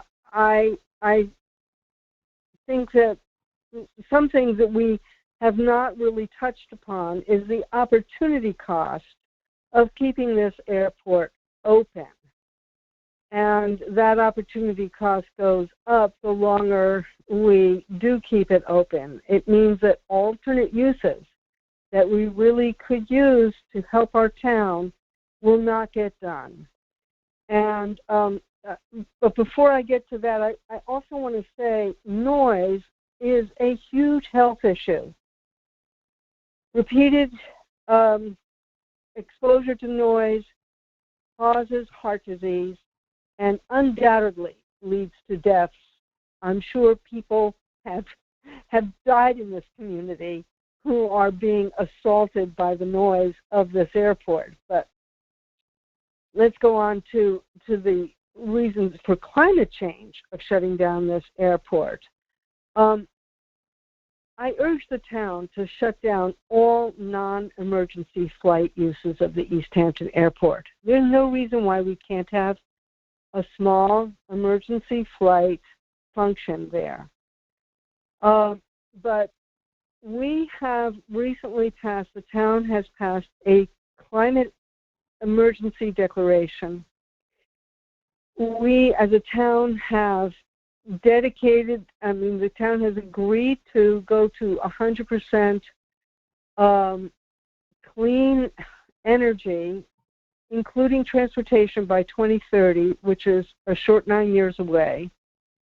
We will not be able to meet that goal if we keep the airport open. We heard at the beginning of this meeting what some of the, tons and tons, megatons of carbon emissions that are caused by the airport. And for those who say, well, now people will have to drive here and that will cause carbon emissions, I have one answer, and that is electric vehicles.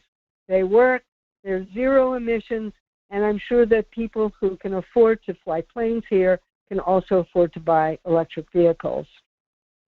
And they can also take the train, and we really need to increase our use of public transportation if we're going to beat the climate crisis that is bearing down on us with ever more increasing urgency and fierceness every single day. And as a coastal community, we just have to take that seriously. That's really a priority. But I also want to talk about the opportunity cost of other uses that we can use for that land. In other words, the opportunities that we are missing if we don't shut this airport down. We desperately need affordable housing here. And I would like to see cluster housing that is highly efficient, zero emitting, net zero affordable housing, so that we can have housing for workers who would love to work here but can't afford to live here. That could be one goal, one alternate use. We could have a solar energy farm. We could have a microgrid and battery storage for resilience when we have the inevitable extreme weather and storms that are coming with climate change that is bearing down on us.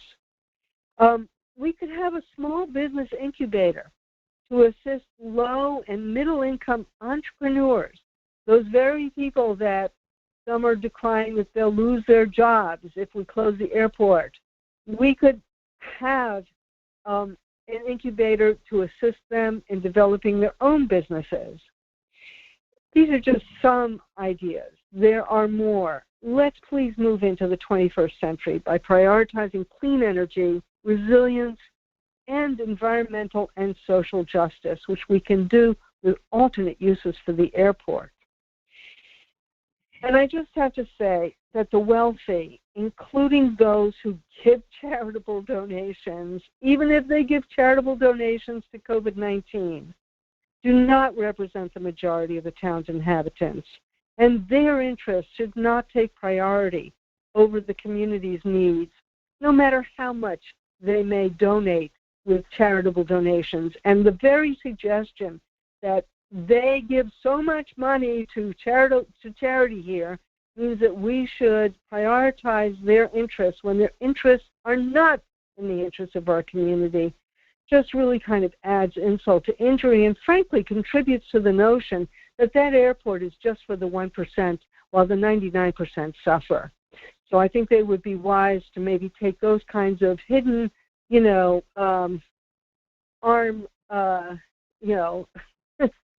of the arm behind the back off the table. And thank you so much for letting me give these suggestions. I think we have great opportunities in this airport to move forward, to protect our town, and to support the people who live in it. Thank you. That's good. Just we've been here almost 4 hours and I've heard from 42 speakers today. I think this is obviously a conversation that we will continue, and we will notify the public as to upcoming studies, presentations, and opportunities to address them. I would like to thank everyone. I think having a room filled with about 110 people, I think we built capacity today with some folks waiting outside and discussing a topic which has been controversial and at times heated over many decades.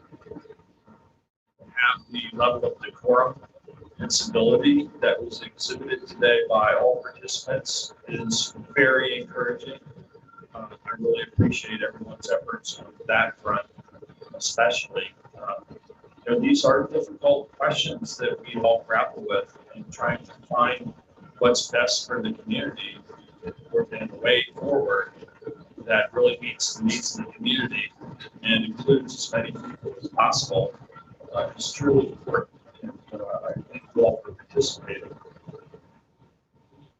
Once again, in the near future. I would like to go on to liaison reports this portion. Yes, I do. Thank you. Part of the Nature Preserve Committee, we want to let the general public know that we get East Hampton trail guides on their phones now. They can be geo-referenced trail maps. So we go to download the Addendum Maps application.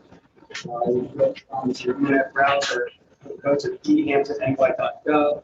/351/town-maps. You can download it there. If you have any questions or concerns with that, please let me know. Or our Department of Land Management receives a lot of our trails. It's a welcome way to explore our trails and our trail guides for you. We also have them printed and sale. Town clerk's office in Seattle. Very interesting too. And they're up to you. Want to let everyone know that the DEC is holding a virtual public meeting today, solicit input on a new study of sand mining, Long Island groundwater. Participants at 6 p.m. Participants can use the at DEC's WebEx site. Just be directed to use the main number 161-450-2726. The password, excuse me, is LI Mines PM1. Want to let everyone know that in recreation, we're still accepting positions for our town's lifeguards. I also want to let the board know that last year during the pandemic, the town lifeguarding program did not send any lifeguarding team to the National Lifeguard Championships, which has been held since 2007. Sorry, participated by the town since 2007. I'd like to put on a resolution at the recommendation of Chief Lifeguard John Ryan Jr. to have these certain lifeguards participate in lifeguarding event, which actually will be held on August 4th to 7th at South Padre Island, Texas. They will have to organize their fundraising and also continue training and education during the lifeguarding program. But also they need to make sure that they organize the schedules that shore beach coverage, which the whole entire department is doing. I don't mind just like to read their names for these lifeguards: Alyssa Brayman, Eric Bramall, Thomas Brierly, Karina Castillo, Christopher Chinque, Julian DeMann, Aiden Forrest, Colin Schaefer, Justin Schaefer, Peter Stackham, John Ryan Jr., Olivia Duca, Paige Duca, Cameron Patch, Owen McCormick, Nina Piasty, Craig Brierly. Congratulations to them. I look forward to you guys coming back with many trophies and awards. I want to let the board know that the Montauk Skate Park project is continuing on. The Montauk Skate Park Coalition is going to be moving heavily forward with their fundraising campaigns and working with our outside vendors for design. We're going to push back that RFP until later into the fall, so that we can actually complete the fundraising goals that they've set, which they are really moving forward. And I think it's going to be a good project in the end. That time frame will actually allow for hopefully added funds to come in for a great park design. I'll make sure we move to the board with the park design when we have them, not until probably after the summer now. I want to let everyone know that Buildings and Grounds, we are looking still staffing for seasonal laborers. Please contact our Buildings and Grounds Department or our HR and Resource Department at 631-324-4141. Also, a couple of weeks ago, the CPF Advisory Committee met, and the main thing that we wanted to discuss before we went into exec was a decision by the CPF Advisory Committee that was voted on unanimously. The decision was made that the committee would like to still hold discussions on properties in executive session to make sure that we hold those privileged discussions in the privileged executive session and make sure that the town has the best chances for acquisition of some of these properties. With that, that's my liaison report right now. I'll have more next week. Sure, I do. So the Spring CAC met on June 22nd, and we discussed the cityscape presentation and specifically the lack of cell service and emergency communications equipment in Springs. And later this month, we will have a work session presentation to receive an update on the emergency communications project and to consider a site in Springs for a CAP or cell on wheels. We also discussed the Springs corridor study update from the June 15th work session, and we heard from the Springs CAC's litter subcommittee. Speaking of the Springs Fireplace Road corridor study, the next step is to schedule 2 meetings with the consultants for Thursday, July 22nd. They're going to be Zoom meetings for interested folks in the community. At 2 o'clock, it's going to be folks that comprise the Corridor Watch and members of the East Hampton and Sag Harbor CACs, as well as the Spring CACs. And at 4 o'clock, we're extending an invitation to the property owners and business owners in the corridor. Same types of groups that we had when we launched the project back in the study back in February 2020. And once the consultants hear from all the interested parties, they're then going to prepare their recommendations. And then I just wanted to touch base about human services. We are going to be resuming in-person senior programs next Monday, July 12th.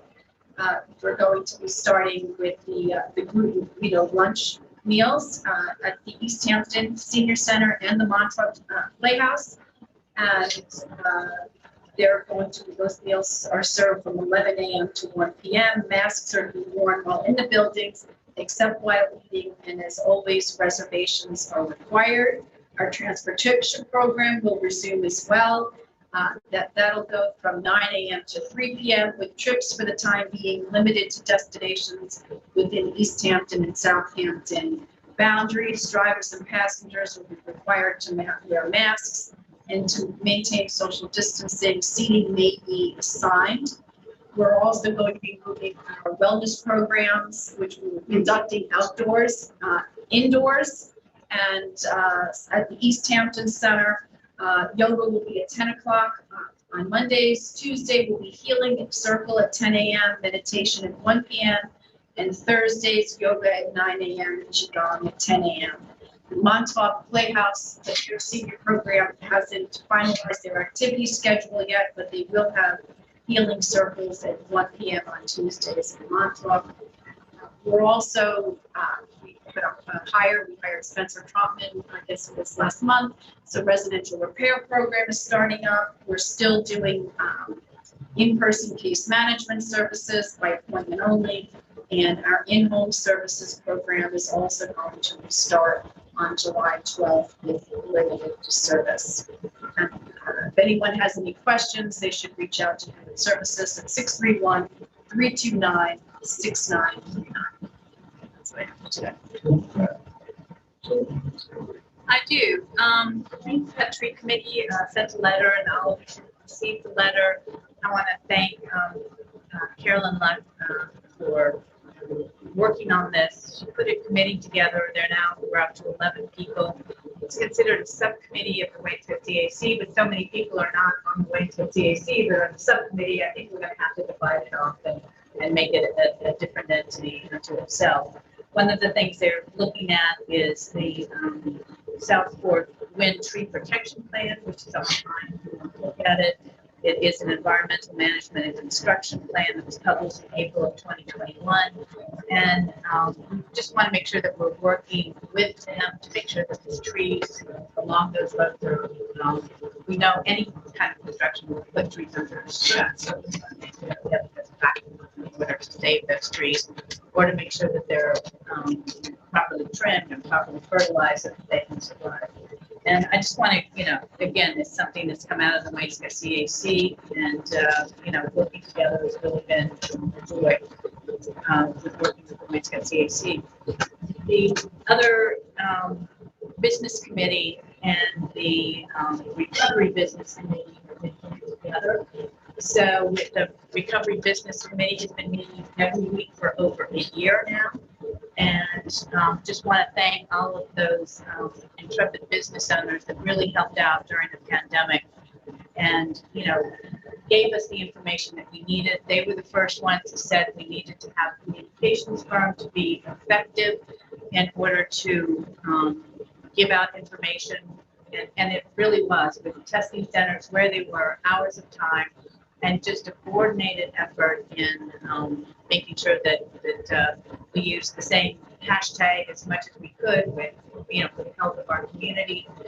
So we have joined those two committees together. We're now going to meet twice a month, and we will be able to report back any issues. One of the things that we talked about, we'll be meeting, just for everyone's knowledge, the first and third Wednesday of every month. So there will be some months that have 5 Wednesdays in them, but just if we just narrow it to the first and the third, that was our agreement.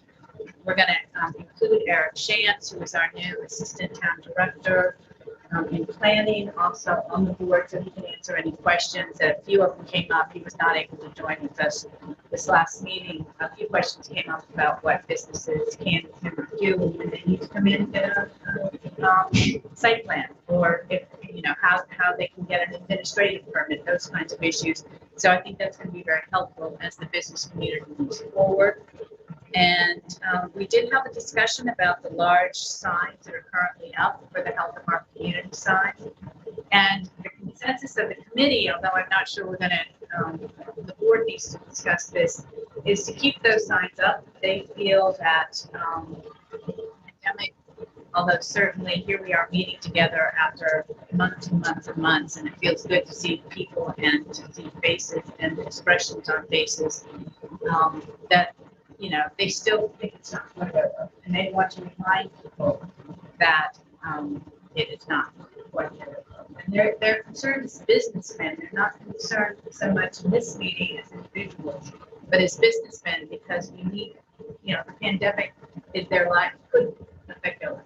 So I just thought I'd bring that to the town. We may want to, one member said, even though it's not completely correct, we don't need to social distance anymore, we don't need to wear masks if you've been vaccinated, that it still is a reminder to people that it's okay to wear a mask, and that if you choose to wear a mask, or if you choose to be socially distant, that's okay. So that's my report. Just a short report on LTV. Actually, it was our first in-person meeting, but it was a hybrid meeting. And they use this equipment that we're using today, it's a smaller device, with an expensive device. And interestingly, it works really well with sound. We never had problems with canning, picking up sound, talking to some papers. The smaller device uses the laser to focus on whoever's speaking. And as long as we can speaking at the same time, there's a really much better channel. It's not pretty dramatic. It's very inexpensive piece of equipment. They're still talking about using these larger screens that we have to use lazy in remote locations so we can have hybrid meetings. Maybe have residents come to move a very big fire ads in Montauk for remote content. It looks like it can happen. Interestingly, they've been working on something they call the Film Festival. It's FIME Film Festival, in which they reach out to kids 20 years and under to produce short videos on their phones. And some of them are as long as 15 minutes, for generally 6 to 7 minutes. And we've got 57 submissions, including from locations around the world.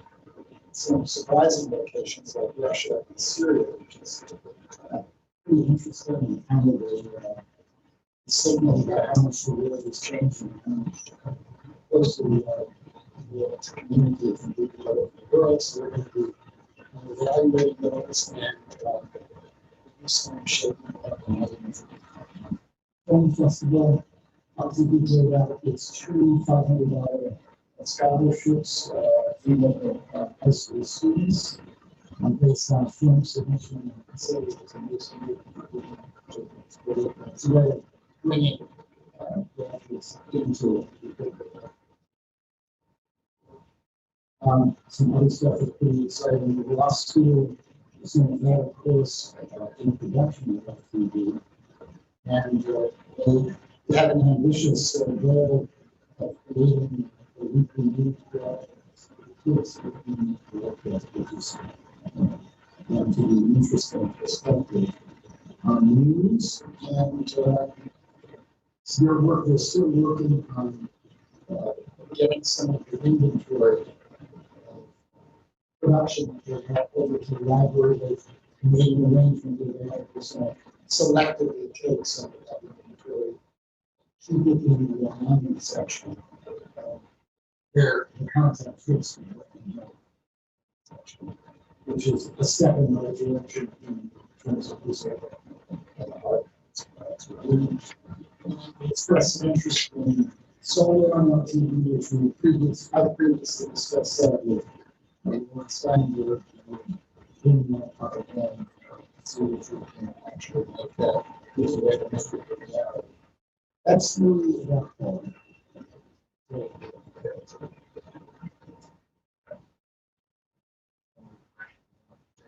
Stand replenishment after the Memorial Day for Easter is complete. We spread about 5,000 yards.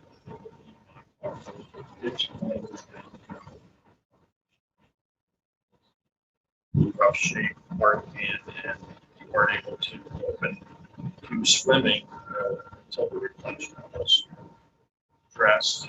So that's complete now.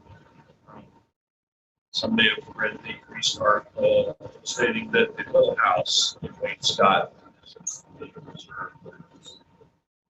Just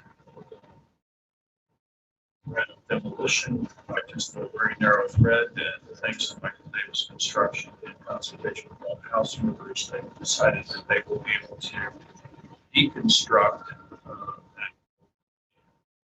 to carefully number how it's put together, and you will reconstruct it in a future property. So that's exciting news for us. We're seeking a way forward to preserve that property. It is part of our agrarian past and accordance to Wayne Scott as well. It's the migrant farmhouse for Alex Dredden's wife. But here the old house has been preserved. I don't want to step on your. Please go right ahead. No, I did want to say Esperanza Leon also needs a big shout out. She is on the ARB, Architectural Review Board, and she was very instrumental in making sure that these folks were all contacted and that they came by. Again, there were members of the Wayne CAC that went in and cleaned it all out and made sure that it was, anything that was there that would need to be preserved would be preserved, and anything, the leaves and dirt of the years that were all cleaned up and taken out. And that was a huge effort, and thank them for their time and ability to recognize that this is something that is not it's not a huge ransom, but it's so much a part of who we are on the East End that it was necessary to preserve. I appreciate that, Sylvia. I know through this and mentioning Esperanza, she worked very hard to try and make this happen. And I think some of her efforts and others that Betsy Kachowski of the ARB also helped to work on this. There were many involved, and I hope I didn't leave anybody out, but and I don't need to leave anyone out, but thank you. Which is why I'm certain. Good point. But thank you for that. Yeah. And it is important to preserve these structures. They talk about a time that has come and gone. I think, it may come back at some point that we have to take a closer look at agricultural housing and the seasonal nature of that business and its importance to our community. Discuss that. Let's go some opportunities.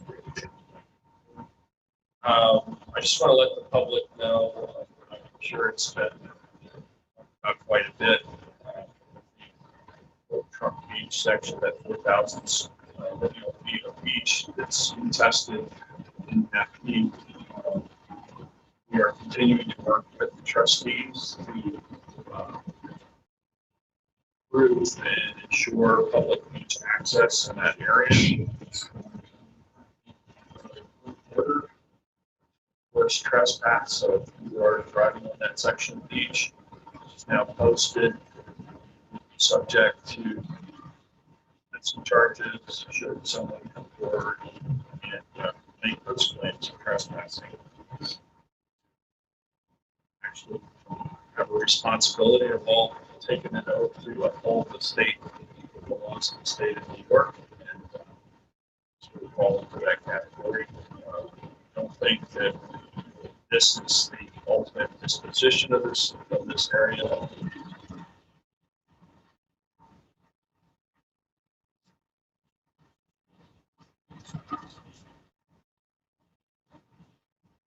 CG about their dust dome lighting program. There are a number of properties throughout the town of East Hampton that have participated in the dust dome lighting program. PCG is looking to upgrade all of those fixtures and convert to LED lighting. Those who don't know, the dust dome lighting program includes lights that illuminate oftentimes business locations, as well as even I think the two properties have a couple. There are some issues surrounding it that we need to take a look at. So the department, and, that they are, among others, there's a provision in the code that does not allow for this type of lighting to be placed on utility poles off property for businesses. These are existing fixtures, so we'll have to work our way through whether or not there's a workaround for that solution or not. We agree that converting to LED lighting to reduce the amount of electricity used is important. Fixtures would be compliant in all the other ways with the town code, which includes temperature not exceeding 3,000 degrees Kelvin in the light color, and they would be shielded and no light trespass beyond the property lines. So that's ongoing. Developments with that. And that's what I have. I'd like to offer resolution 2021-809, authorizing payment to the Hartford Steam Boiler Inspection Insurance Company. This is a 2020 invoice for the amount of $210. Second. There. Aye. That's carried. Resolution 2021-810 is to approve translation services for Kessler. This is a blanket resolution to cover our current and future translation needs. And it's not to exceed $1,500. Second. Favor? Aye. Excellent. Sorry, Carol, do you have another resolution? Yep. The one that's going to hire the high office. She was supposed to have this. So I have to see this walk on here momentarily. Is that what you're saying?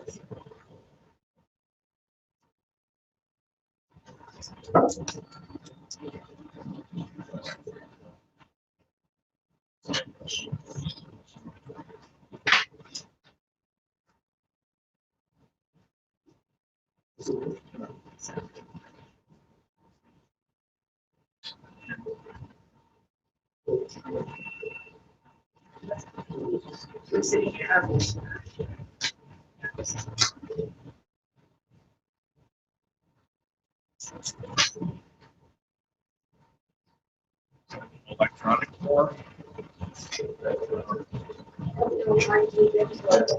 You haven't received an email.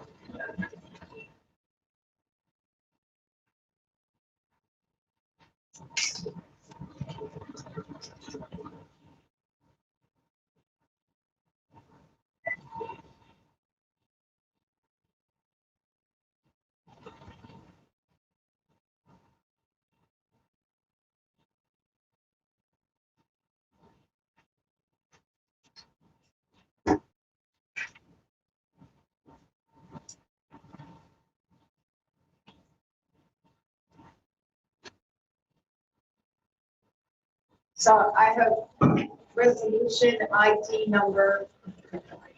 Let's just go through this resolution. Okay, resolution 811.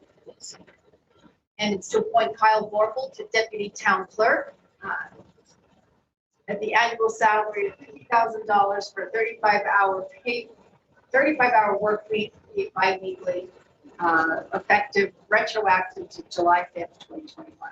Second. All in favor? Aye. Aye, that's carried. Now, there's no motion to go to executive session. I move to enter into exec session to discuss community preservation fund acquisitions, personnel matters in the finance department, and to receive advice of counsel. Did we get contact back from outside counsel? Correct. I can't hear what this is. Outside counsel? Yes. You know what time? 4 o'clock. Yes. So, back to 3:45. That's fine. Are we in this room? Go separately. Right here? Okay. All right. All in favor?